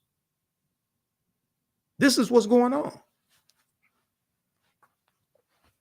Now, one example of the clash between these opposing ideologies can be found by studying the symbolism incorporated in the story of St. Patrick and the Druids of Ireland. You mean this is, there's more to this than shamrocks and leprechauns and drinking green beer and getting drunk and wearing "Kiss Me I'm Irish" t-shirts? You mean there's some deep history behind this? Let's look at this. Peter Tompkins, in his wonderful book, Secrets of the Great Pyramid, provided a clue to this mystery in a brief overview of the Druids. He said Druid in Old Ireland, in the Old Irish language, meant he who knows, he who knows. Julius Caesar, our earliest source on the subject, considered the Druids highly educated and well organized. In De Bello Gallico, he commented, "It is especially the object of the Druids to inculcate that souls do not perish," S-O-U-L-S, souls do not perish, but after death pass into other bodies, and they consider that by this belief, more than anything else, men can be led to cast away the fear of death. Men can be led to cast away the fear of death and to become courageous. They discuss many points concerning the heavenly bodies and their motion, the extent of the universe and the world, the nature of things, the influence and ability of the immortal gods, and they instruct the youth in these things. Okay, now Browder goes on to say, the Druids were also known to dress in a style similar to the priestly kings of ancient Kemet, ancient Egypt. Their heads were adorned with a uraeus. Okay, a uraeus was the symbol of the cobra that was worn on the crown of the pharaoh or Nesubiti in ancient Kemet. Because of this symbolic imagery, the Druids were often referred to by outsiders as the snake people. Okay, so now here you have an image. This is Hermes Trismegistus. He has a hat. He has the caduceus. You see him with the caduceus next to him. All right, but the Druids wore a helmet, okay, or their headdress with a uraeus on it, a cobra. Because of this symbolic imagery, the Druids were often referred to by outsiders as the snake people. Their presence and ideology were viewed as a direct threat to the development of Christianity in Ireland. So the Roman Empire wants to expand Christianity in Ireland. The Druids are dealing with a watered down version of teachings coming out of ancient Kemet, ancient Egypt. So, like Robin Harris said, gotta go, gotta go. Okay. So in 430, here's what happened. In 432 Common Era, hold on, where am I? In 432 AD, Pope Celestine I sent a former British slave named Patrick into the region to convert the populace into Christianity. In the name of Christianity, Patrick's army slew, SLEW, or killed thousands of Irishmen, and he is said to have founded more than 300 churches and baptized more than 120,000 people. Now, some people would say, well, he ain't killed. They're exaggerating how many he killed. Maybe he just killed a few thousand. Maybe it wasn't 20, 30 or something like that. Okay. There's a lot of exaggeration. Okay. 3,000, 4,000, 5,000, that make you feel better?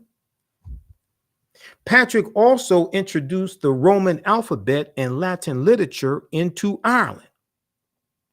Patrick was rewarded by the Vatican with sainthood, and today millions of people throughout the world celebrate St. Patrick on his feast day, March 17th. To the average person who dresses in green, and green wasn't even Patrick's color. Patrick's color was blue. We're going to come to that in just a minute. To the average person who dresses in green, wears shamrocks, and marches in St. Patrick's Day parade, this day commemorates the myth of a man who drove the snakes out of Ireland. What most people fail to realize is that the snakes that St. Patrick drove into the sea were not the snakes that crawled on the ground, but the snake people who walked on 2 feet and were once known as Druids, because there's no evidence of there ever being snakes in Ireland.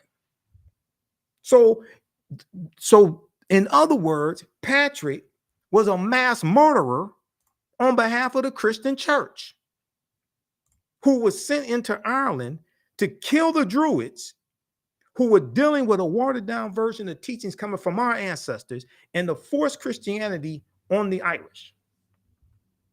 Now, you can celebrate that if you want to. I don't participate in that stuff because I've studied the history of what the hell all this stuff is. You can do that if you want to, but not me, no, not your boy. I already know what it's about. Okay, now let's look at this. So you've got the Druids being killed because what they're teaching is too powerful, and the Roman Empire is trying to conquer the Irish, and they're standing in the way. Now, so there was a good article from National Geographic dealing with were snakes ever in Ireland? Okay. Snakeless in Ireland, blame Ice Age, not St. Patrick. There's a good article from the National Geographic on this. Let's see, where is that one? Let me pull this up here because I hear adults talking about repeating these myths. Patrick drove the snakes out of Ireland. All types of things like this, and I have to sit back and so I started asking people, well, how'd you research that? What are your sources? Where'd you get that information from? Then it causes people to start thinking, and they realize, so we were taught by our parents and our teachers in school to participate in this, not blaming anybody. They did the best that they could. And then we perpetuate the same thing to our children. Okay, let's see here. Let me pull this up.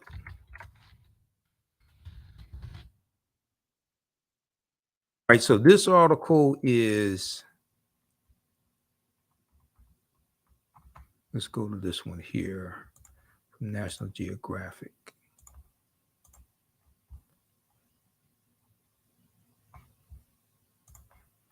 If you like this type of information, also, we'll go to this article here in just a minute.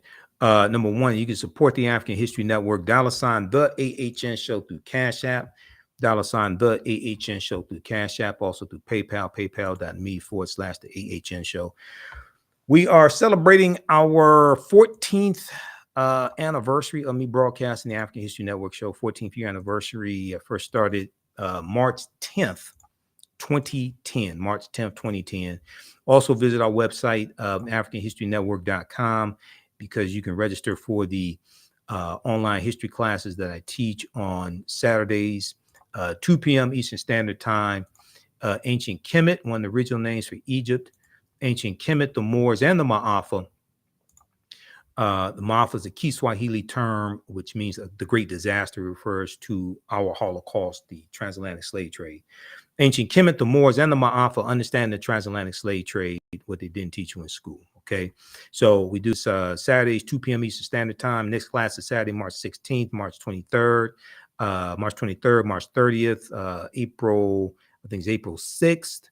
I'm going to update these dates on the website. April 6th, April 13th, April 20th. Okay, and we have the click right here to register here. We have you can view our lesson plan. We have the lesson plans for the introductory session and all 10 class sessions is all laid out here. And you can click right here to download it. Okay.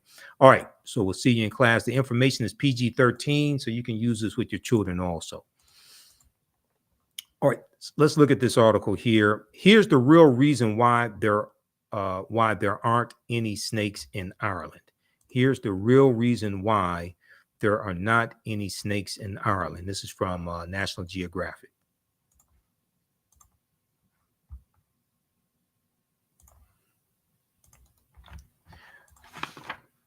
All right, let's look at this here. Let's go back. St. Patrick has gotten all the credit for driving all the snakes out of Ireland, but science tells a different story. This is the truth behind the legend. This is an article from August 16th, 2018 by James Owen for National Geographic. And in the article, let's skip down. It's one of only a handful of places worldwide, including New Zealand, Iceland, Greenland, and Antarctica, where Indiana Jones and other snake-averse humans can visit without fear. They're talking about Ireland, okay? He says, but legend holds that the Christian missionary Patrick rid the slithering reptiles from Ireland's shores as he converted its people from paganism. See, there's that word again, paganism, during the 5th century AD. St. Patrick supposedly chased the snakes into the sea after they began attacking him during a 40-day feast he undertook on top of a hill. An unlikely tale, perhaps, yet Ireland is unusual for its absence of native snakes. Let's see. But Patrick has nothing to do with Ireland's snake-free status, scientists say. As keeper of natural history at the National Museum of Ireland in Dublin, Nigel Monaghan has trawled through vast collections of fossil and other records of Irish animals. Quote, at no time has there ever been any suggestion of snakes in Ireland, so there was nothing for St. Patrick to banish, Nigel Monaghan said. So what did happen? Most scientists point to the most recent ice age, which kept the island too cold for reptiles until it ended 10,000 years ago. After the ice age, surrounding seas may have kept snakes from colonizing the Emerald Isle. Why there are really no snakes in Ireland? Once the ice caps and woolly mammoths retreated back northward, snakes returned to northern and western Europe, spreading as far as the Arctic Circle. Britain, which had a land bridge to mainland Europe until about 6,500 years ago, was colonized by three snake species: the venomous adder, the grass snake, and the smooth snake. But Ireland's land link to Britain was cut some 2,000 years earlier by seas swollen by the melting glaciers, Nigel Monaghan noted. Animals that reached Ireland before the sea became an impassable barrier. Animals that reached Ireland before the sea became an impassable barrier, including brown bears, wild boars, and lynxes. But, quote, snakes never made it, end quote, he said. Okay, so read the rest of this here. And there are other articles dealing with this as well that deal with the fact that snakes were not in Ireland for Patrick to drive out. But keep in mind, it was the snake people, the Druids, that he was banishing by killing them. Okay, so that's from National Geographic. Now there is almost 2 hours. Okay, let me look at my notes. Okay, so we did snakeless in Ireland. There's a good article from history.com, official website of the History Channel. 7 surprising facts about St. Patrick's Day. 7 surprising facts about St. Patrick's Day. And if we just look at this briefly here, some of this we've already dealt with and debunked. The first one is the real St. Patrick was born in Britain. Okay, so he wasn't born in Ireland. He was born in Britain.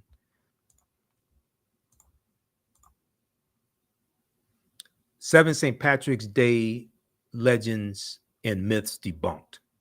This is updated February 27, 2024. Okay, though one of Ireland's patron saints, Patrick was born in what is now England, Scotland, or Wales. That's that Great Britain area. Interpretations vary widely. He was born to a Christian deacon and his wife probably around the year 390 AD, Common Era. Okay, so read that. St. Patrick was British. Number 2, St. Patrick was British. His birthplace doesn't mean Patrick was so 7 myths debunked. So he was born in what would be classified as Great Britain, either England, Scotland, or Wales. Okay, when we look at when we look at ancestry, that's a little different. St. Patrick was British. The myth, St. Patrick was British. His birthplace doesn't mean Patrick was a Brit, however, at least not technically.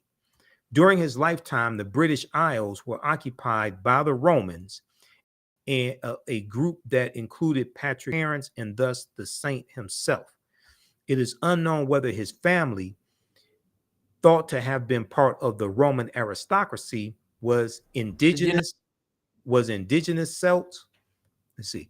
It is unknown whether his family, thought to have been part of the Roman aristocracy, was of indigenous Celtic descent or hailed from modern-day Italy.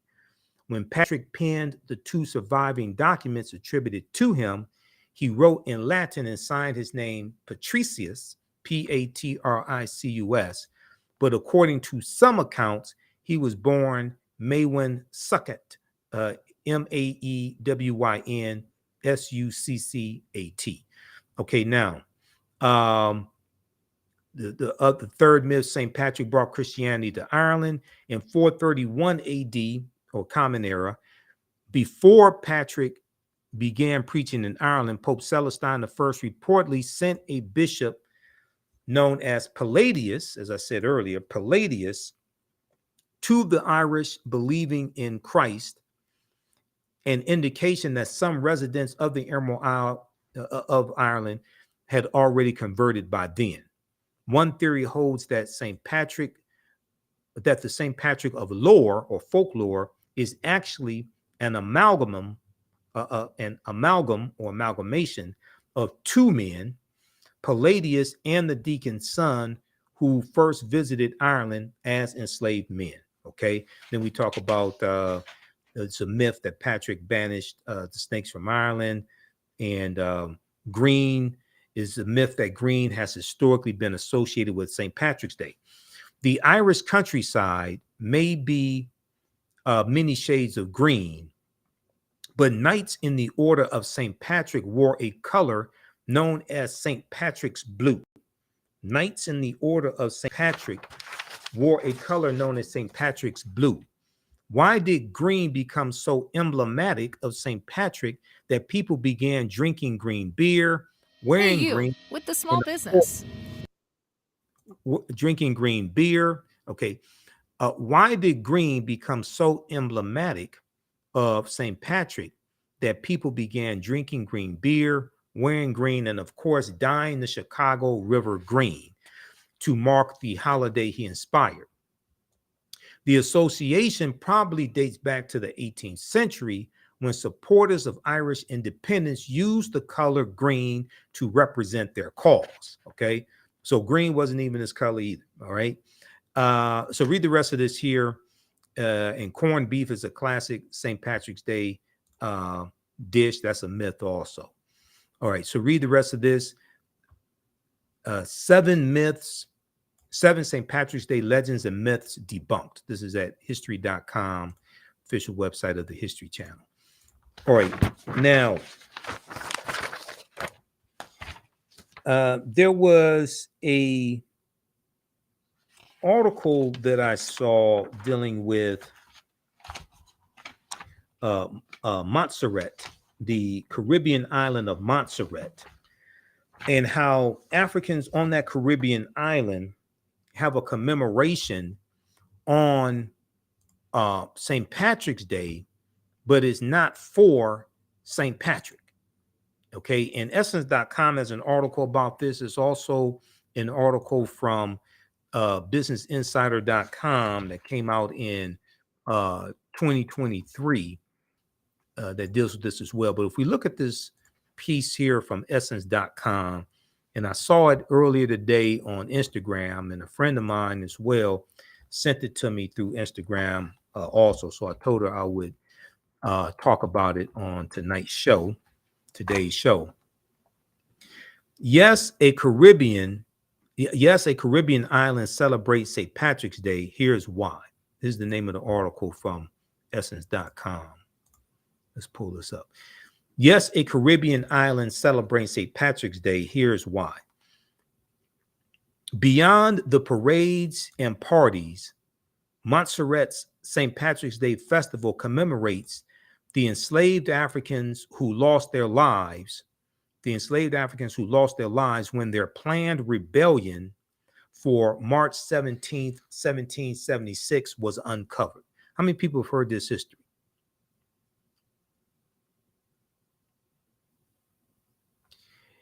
So this article was updated March 17th, 2024. There is only one place outside of Ireland that celebrates St. Patrick's Day as a national public holiday: the island of Montserrat. The small pear-shaped island is about 40 square miles and is located just south of Antigua. It is known as the Emerald Isle of the Caribbean. The Emerald Isle of the Caribbean. Montserrat hosts an annual 10-day celebration leading up to the holiday on March 17th, a 10-day celebration leading up to the holiday on March 17th, known as the St. Patrick's Festival. Past highlights have included early morning street jams, music concerts featuring some of the biggest names in reggae and soca music, and all white parties, and a unique St. Patrick's Day parade with African influence and a Caribbean twist. A unique St. Patrick's Day parade with African influence and a Caribbean twist. During my visits, I learned about an island with a unique heritage and a complex history, as well as a one-of-a-kind festival that combines a legacy of resistance and a good dose of fun. Okay, so then it goes on to talk about, they have a video here, a unique heritage. Many of the first Europeans who settled on the island of Montserrat in 1632 were Irish Catholics who came as indentured servants, okay? Irish Catholics who came as indentured servants. The Africans who came to Montserrat were enslaved and worked on plantations. The customs and traditions of the two groups blended, and the African and Irish influences can be seen as you move across the island. The African and Irish influences can be seen as you move across the island. Montserrat has villages with Irish names like Corkhill, St. Patrick's, and Delvins. Many people have Irish surnames such as O'Donoghue, Tuitt, Allen, Mead, and Sweeney. And you'll even get a shamrock-shaped passport stamp when you go through customs at the airport or ferry terminal. The striking semblance of its cliffs and shorelines and its historical ties to Ireland led to the island being fondly called the Emerald Isle of the Caribbean. Okay, now here is a picture of some children on the island of African descent. Okay, now, so why does Montserrat celebrate St. Patrick's Day? On Montserrat, St. Patrick's Day became a national holiday in 1985, but it was not to celebrate St. Patrick, the patron saint of Ireland. It was not to celebrate Patrick, the patron saint of Ireland. The annual festival commemorates the enslaved Africans known as the freedom fighters who lost their lives after their planned St. Patrick's Day rebellion set for March 17, 1768 was discovered. March 17, 1768, after their plan was discovered. The people chose that day for the uprising because it is known to be the day that most enslavers would be drunk and distracted by the holiday. Plans for the rebellion were reportedly overheard by an Irish woman who revealed them to the British. I don't know if her name was Karen, but I don't know her name. But plans for the rebellion were reportedly overheard by an Irish woman who revealed them to the British. Tragically, 9 of the rebellion's leaders were put to death, while another 30 were detained before being exiled off of the island. Although the rebellion was unsuccessful, it remained a critical moment in the move to abolish slavery in the Caribbean region. This was the first in a series of uprisings across the Caribbean that helped end slavery in the region, which ultimately came with the Slavery Abolition Act of 1833 across the British Empire. We talked about that numerous times here on the African History Network show as well. Okay, now here's one picture of this brother in his looks like 17th century attire. So why is this important? The island of Montserrat's celebration of St. Patrick's Day is twofold. It acknowledges the influence of the Irish on Montserrat and offers an opportunity to reflect on the sacrifices made in the fight for freedom by our African ancestors. The silk cotton tree, where a runaway enslaved man named Cudjoe was beheaded and hanged to deter others from fleeing, is where the lighting of the flame ceremony takes place annually to mark the festival's opening. Okay.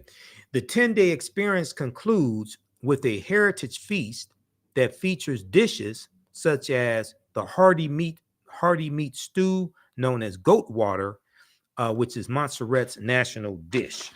Okay. Well, I'm a vegetarian, so I would celebrate with them, but I can't eat any goat stew.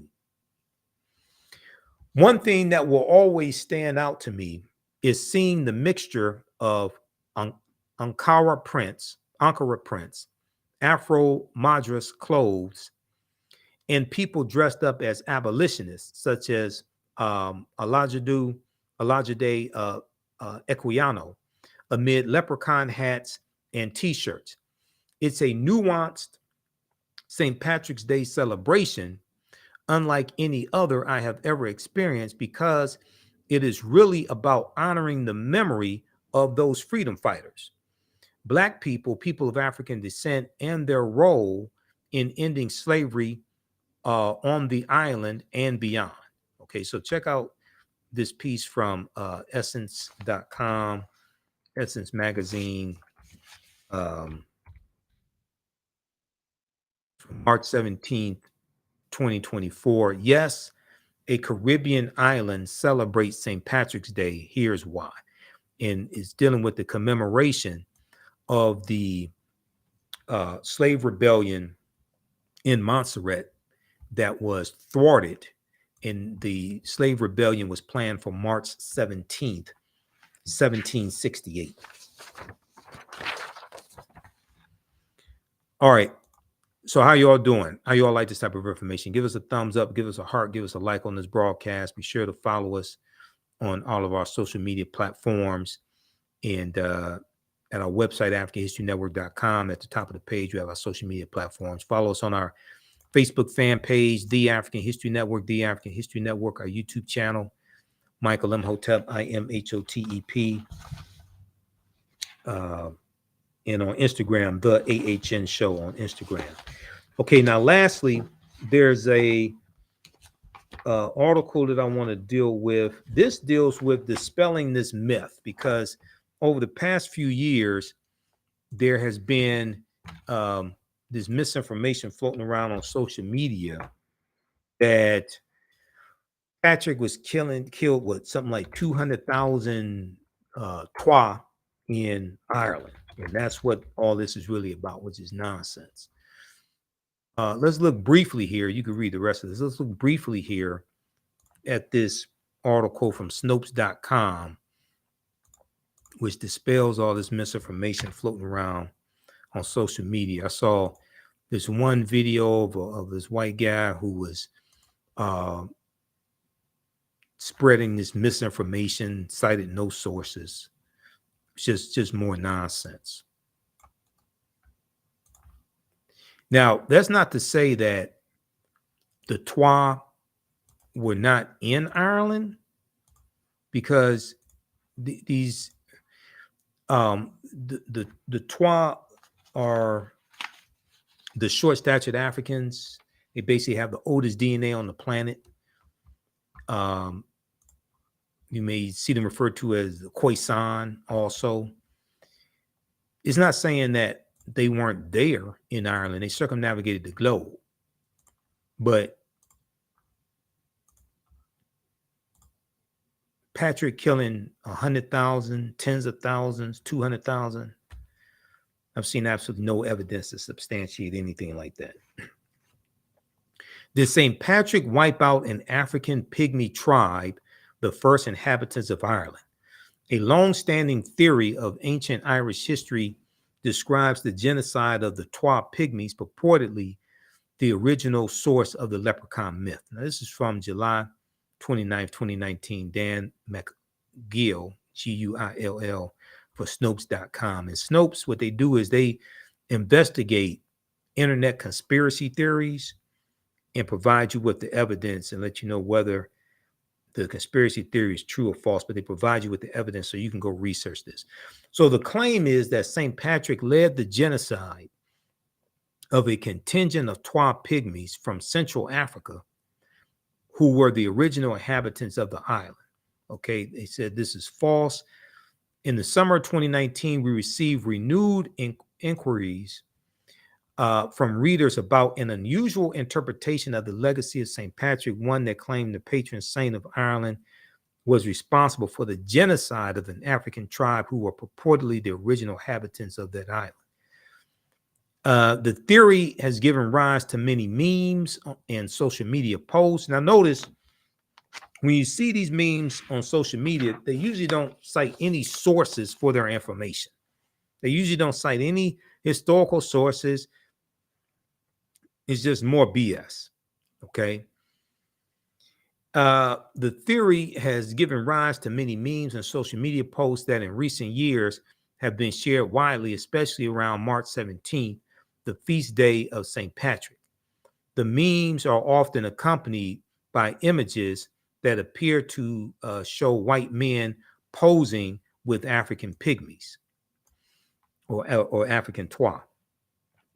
A typical version of the meme claims, quote, the Twa Pygmies of Ireland, the original inhabitants, the source of the leprechaun legend.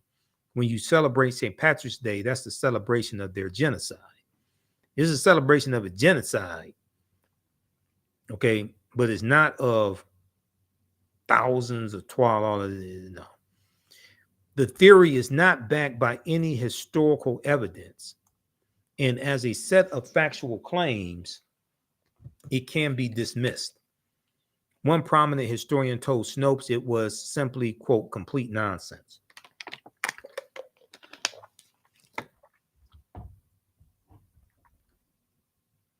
The origins of the Twa theory of Irish prehistory are not entirely clear. Okay, so they go through, they talk about Afrocentrism. However, it appears to be informed by what it seems referred to as Afrocentrism, an approach to historical study that emphasizes the role and achievements of African people in Western. It is not, I don't think it's Afrocentrism. I think it's just somebody making stuff up. Afrocentrism is not something in its essence, something negative. Okay. This is just some made up nonsense. They give some background information. The Twa or Batwa are a people indigenous to the Great Lakes region of Central Africa. They are sometimes referred to as Twa Pygmies, which is calling them pygmies is a negative term, an anthropological term denoting their relatively short stature. Okay. So you can read the rest of this. When they talk about the fact that the earliest archaeological evidence of human habitation on the island of Ireland dates to between 10,640 BC or around that time. And then they go on to say no evidence exists to show the Twa Pygmies settled the island at any point in history, beyond which it makes little sense to imagine. But they say that the Twa had no knowledge to construct and sail ships thousands of miles northwest. I disagree.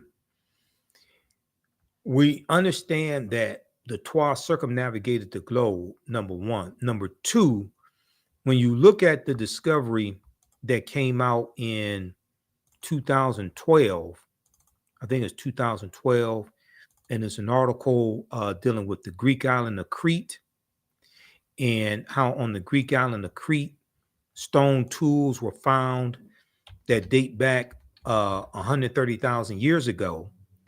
And the archaeologists are saying that people had to have sailed there. And the only people on the face of the earth 130,000 years ago were African people. So then you realize that, okay, it's not far-fetched for the Twa to be have been sailing. Let's go to this here. Let me pull this up. This deals with so we deal with this discovery because there are numerous archaeological discoveries that we look at in the online class that I teach on Saturdays: ancient Kemet, the Moors, and the Ma'afa, understanding the transatlantic slave trade, what they didn't teach you in school. And I first heard Dr. David Imhotep talk about this this discovery. He was the first one I heard talk about this discovery. It was in an interview he did back in 2010 on WKRP in Cincinnati, channel 5. So the name of this article is on Crete, New Evidence of Very Ancient Mariners. On Crete, New Evidence of Very Ancient Mariners. This is from February 15th, 2010. Yeah, February 15th, 2010, New York Times. And what the article says is that stone tools found, and here's what the article looked like. This is the actual article here from New York Times. But here's what it said. Stone tools found on the Greek island of Crete, Crete, over 2 summers. Archaeologists say are at least 130,000 years old, which is considered strong evidence for the earliest known seafaring in the Mediterranean and calls for rethinking the maritime capabilities of pre-human cultures.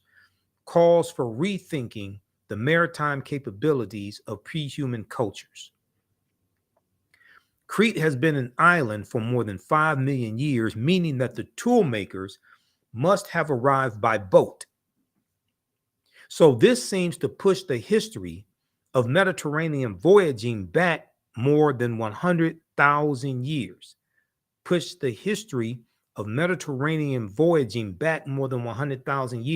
Specialists in stone tool archaeology say.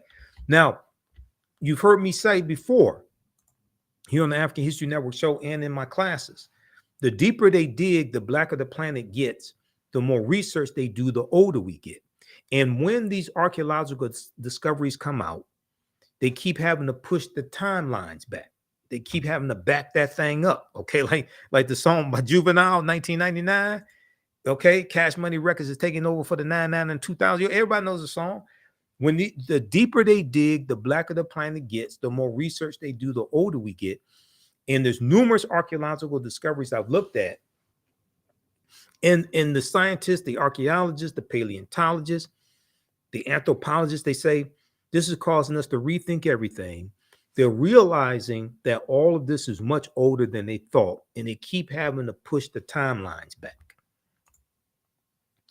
Now, previous artifact discoveries has shown people reaching Cyprus, a few other Greek islands, and possibly Sardinia no earlier than 10,000 to 12,000 years ago. They're saying that, wait a second, this causes us to push Mediterranean voyaging, the timeline for that more than 100,000 years ago. All right, so more than 2,000 stone artifacts, including hand axes, were collected on the southwestern shore of Crete. That's over the course of 2 summers. So this is more than 1 or 2 stone tools being found. They found over 2,000 stone tools and artifacts. Okay, stone artifacts. They found more than 2,000 stone artifacts including hand axes. All right, now, okay, so check that article out. And then if we look very quickly here at who are the Khoisan, right? Who are the Khoisan, the short-statured Africans? The ancestors to the Ainu and the Twa. Khoisan right here. Because we know that the Khoisan were here in the land that we call the United States of America, going back at least 51,700 years ago. And this is what Dr. David Imhotep deals with in The First Americans Were Africans, Documented Evidence. Okay, this book here. And Dr. Imhotep was a friend of mine. I interviewed him 13 times on African History Network show. We know he passed away in late 2023. I attended his funeral online. So he's an ancestor now.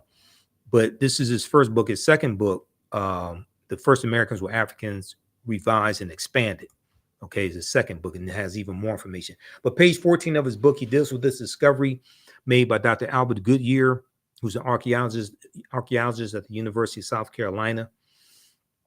This was at a campsite in Allendale County, South Carolina. They found 13 different types of evidence, thoroughly documenting an African presence in the Americas, dating back at least 51,700 years ago. Okay, they found artifacts, architecture, campsites, carvings, Egyptian writings, footprints in lava, genetic M174D haploid groups dealing with DNA and genetics, skulls, skeletons, structures, and tools. They found 13 different types of evidence. His book is backed up by 713 footnotes, as well as 7 peer-reviewed articles. This is Dr. Albert Goodyear here. There's an article from ScienceDaily.com called New Evidence Puts Man in North America 50,000 Years Ago. This article is 20 years old. It's from November 18th, 2004. You can go read that. It talks about the discovery. This piece right here talks about the Khoisan. In October 2012, genetic study published in Science magazine found that the Khoisan in Southern Africa are the oldest ethnic group of modern humans, with their ancestral line originating about 100,000 years ago. Their ancestral line originating about 100,000 years ago, or at least 100,000 years ago. It could be older than that. The Khoisan, formerly called by the derogatory term Bushmen, are genetically unique, and no other currently known population had separated so early from our common modern human ancestor, according to the report. So here are a couple of Khoisan sisters right here. Okay, now the Khoisan live mainly in southern Africa, in territories spanning Botswana, Namibia, Angola, Zambia, Zimbabwe, and South Africa. They are largely divided into 2 groups: hunters and gatherers, known as the Sans people, S-A-N-S, and keepers of the livestock, known as the Khoi people. So Sarah Sartaji Bartman, who was also known as Hottentot Venus, who was paraded throughout Europe in the early 1800s in freak shows, and she had large buttocks and large breasts. She was Khoisan. The Khoisan languages include the distinctive click sounds that are not found in the languages of their neighbors. There's a good article from AtlantaBlackStar.com called 5 Groups That Prove the First Humans Were Black. You could check that out. Okay, now lastly, African Liberation Day. African Liberation Day. So oftentimes I get people asking about African Liberation Day, and I want to let's go to this, timeanddate.com. Let's go to this article here quickly and look at this. Because I've been to numerous African Liberation Day celebrations here in Detroit, in Detroit. And it falls on May 25th. They may hold this celebration on the weekend. Say if May 25th falls during the week, they may hold it on the weekend. African Liberation. So this comes from timeanddate.com. The other sources you could look at. This is one of the first articles that I have bookmarked. African Liberation Day 2024, May 25th is African Liberation Day. On this day, many African countries celebrate the hard-fought achievement of their freedom from European colonial powers. African Liberation Day is celebrated by many African communities around the world. It is a permanent mass institution in the worldwide Pan-African movement. The day is observed in countries such as Ghana, Kenya, Spain, Tanzania, the United Kingdom, and the United States. Events include formal gatherings with panel discussions, street marches, speeches by political social leaders, special university lectures, cultural entertainment, poetry, speakers, etc. In the United States, the day is commemorated in form of symposiums where people are invited to participate in political and social issues relevant to U.S. African communities. Okay, although widely observed on a global scale by various African communities, African Liberation Day is not a federal holiday in many countries, including Australia, Canada, the United Kingdom, and the United States. May 25th is a public holiday in Ghana. Some background historical information. African Freedom Day was founded during the first conference of independent African states, which attracted African leaders and political activists from various African countries in Ghana on April 15th, 1958. Government representatives from 8 independent African states attended the conference, which was the first Pan-African conference in the continent. The purpose of the day was to annually mark the liberation movement's progress and to symbolize the determination of the people of Africa to free themselves from foreign domination and exploitation. Between 1958 and 1963, the nation-class struggle grew bigger in Africa and around the world. During this period, 17 countries in Africa won their independence, and 1960 was proclaimed the Year of Africa. Okay, during this period, 17 countries in Africa won their independence, and the year 1960 was proclaimed the Year of Africa. On May 25th, 1963, 31 African leaders convened a summit meeting to found the Organization of African Unity, the OAU, the Organization of African Unity. They renamed African Freedom Day as African Liberation Day and changed its date to May 25th. The founding date of the Organization of African Unity is also referred to as Africa Day. African Liberation Day has helped to raise political awareness in African communities across the world. It has also been a source of information about the struggles for liberation and development. Okay, when we look at symbols, many organizations use an outline of the map of Africa or the shape of Africa as a feature to symbolize the day. Pan-African colors, which are widely used for the day, come in different sets of 3 colors.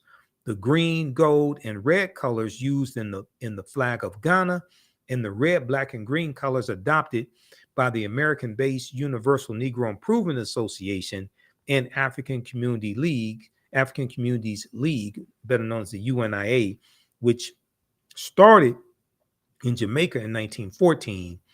And then when Marcus Garvey comes to the U.S. in 1916, he starts setting up chapters of the UNIA here.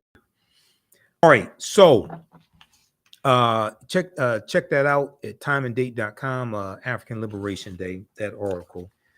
And I think I got through everything I wanted to get through. Let me double check my notes here. Hopefully you all learned a lot today. It's here longer than I had anticipated being here, but we got through the information. This is a deep, deep history, and you're not going to find a lot of presentations like this.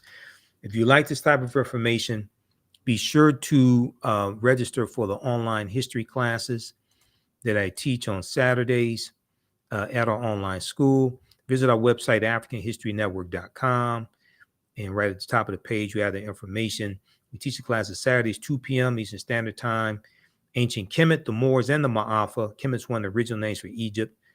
Ancient Kemet, the Moors, and the Ma'afa. Understanding the transatlantic slave trade, what they didn't teach you in school. Just click right here, register here. And we have the lesson plan for the introductory session, which was the first session, and then all 10 sessions, we have the lesson plans here, so you can download that. You can see the type of information that we cover. Classes on sale, $80. We do the sessions live. All the sessions are archived and recorded, so you don't have to be present in class. You can go back and watch this anytime. A year from now, 2 years from now, you can go back and watch the entire course. You don't lose access to it, okay? And I do a PowerPoint presentation. We have book references, articles, video clips. Actually, let me show you this right here. When we go through, it gives you a quick description here when we look at the lesson plans. So there are 80, there's a PowerPoint presentation consists of over 200 slides that I put together. I developed this course. I've been teaching this class on and off since 2017. So the class has evolved immensely from when I first taught it. There's 80 to 100 articles that we reference in the class. There's 15 books that we use as reference. You don't have to purchase any of these books to follow along in class. I'll show you excerpts of the book on the screen. There's also video clips of interviews I've done with our historians throughout the years, like Professor James Small, Professor Kabahaya Wafta-Kamene, Anthony Browder, Runoko Rashidi, and more. So we look at some excerpts of interviews that I've done as well. Okay. So it's a fantastic class. The content is PG-13. You could use this with your children. Next class is Saturday, March 23rd, Saturday, March 30th, Saturday, April 6th, April 13th, and April 20th. We may do an additional session after that. Okay. And you can also support us at the African History Network. Like I said, we're celebrating our 14th year anniversary of me broadcasting the African History Network show, which first started March 10th, 2010 on the Harambe Radio Network. Then we went to broadcasting live on Blog Talk Radio. I've done the Empowerment Radio Network, nationally syndicated radio. We did 9:10 a.m. Super WFDF for 7 years also, and now we're still on social media. Okay, so we're in all different platforms I've done. $, the AHN show through Cash App is our official Cash App account. When you go to it, it says Michael, and it'll probably show my picture there. These other ones and a few others like it are fake African History Network Cash App accounts. They've been stealing money from us. You can click right here on our link. It takes you to our QR code. Okay. So this is ours is our only Cash App account. And then also PayPal, paypal.me/the AHN show. All right. If you want me to do a presentation for your group or organization, you can email me right through the website, right at the top where it says contact the African History Network. Right here, you can email me right through the website. And if you want me to do a presentation for your group or organization, either in person or virtual, or if you want to interview me, okay. We also have in digital download format my 15 a bundle pack of 15 of my lectures in digital download format. This is African History Awakens the African Mind from Mental Death. African History Awakens the African Mind from Mental Death. You get 15 of my lectures in digital download format. If you want it in DVD format, it's $100. This is on sale, $75. You get you actually get 16 lectures because you get the last one that I did with Black Panther Wakanda Forever from November 2022. Okay. You get that as well, but you get some of my lectures done with Black Panther. the Black Panther movies, Malcolm X, Dr. King, 6 Principles of Political Self-Defense, How Laws and Policies Impact the Economic Conditions of African Americans, 13 Forms of Wealth, Keys to Entrepreneurship and Economic Empowerment, because I taught entrepreneurship for 7 years. Ancient Kemet, the Winter Solstice and the History of Christmas. The First Americans were Africans, Documented Evidence is a double lecture I did here in Detroit with Dr. David Imhotep a few years ago. You get that one. Also, Redistributing the Pain, how African Americans fought back with economic boycotts. That's a 4-hour lecture that I did showing historical examples of us using different types of economic withdrawal strategies to fight back against white supremacy. The Light of Ancient Egypt Awakens the African Mind to Economic Empowerment. Ancient Africans in America Before Native Americans, Columbus, or Slavery. Great African Women in History, the Mothers of Civilization. That's a 4-hour presentation right there. Great African Women in History, the Mothers of Civilization. African American Resistance in the Era of Donald Trump, Voter Suppression, Reparations, and How Elections Have Consequences. That was a deep presentation that I did. And you get the last one that I did on Black Panther. So we have that at our website, AfricanHistoryNetwork.com. When you scroll down the website, it has our different DVD lectures and some in digital download format. So you scroll down, it has a lot of my lectures here. Scroll down.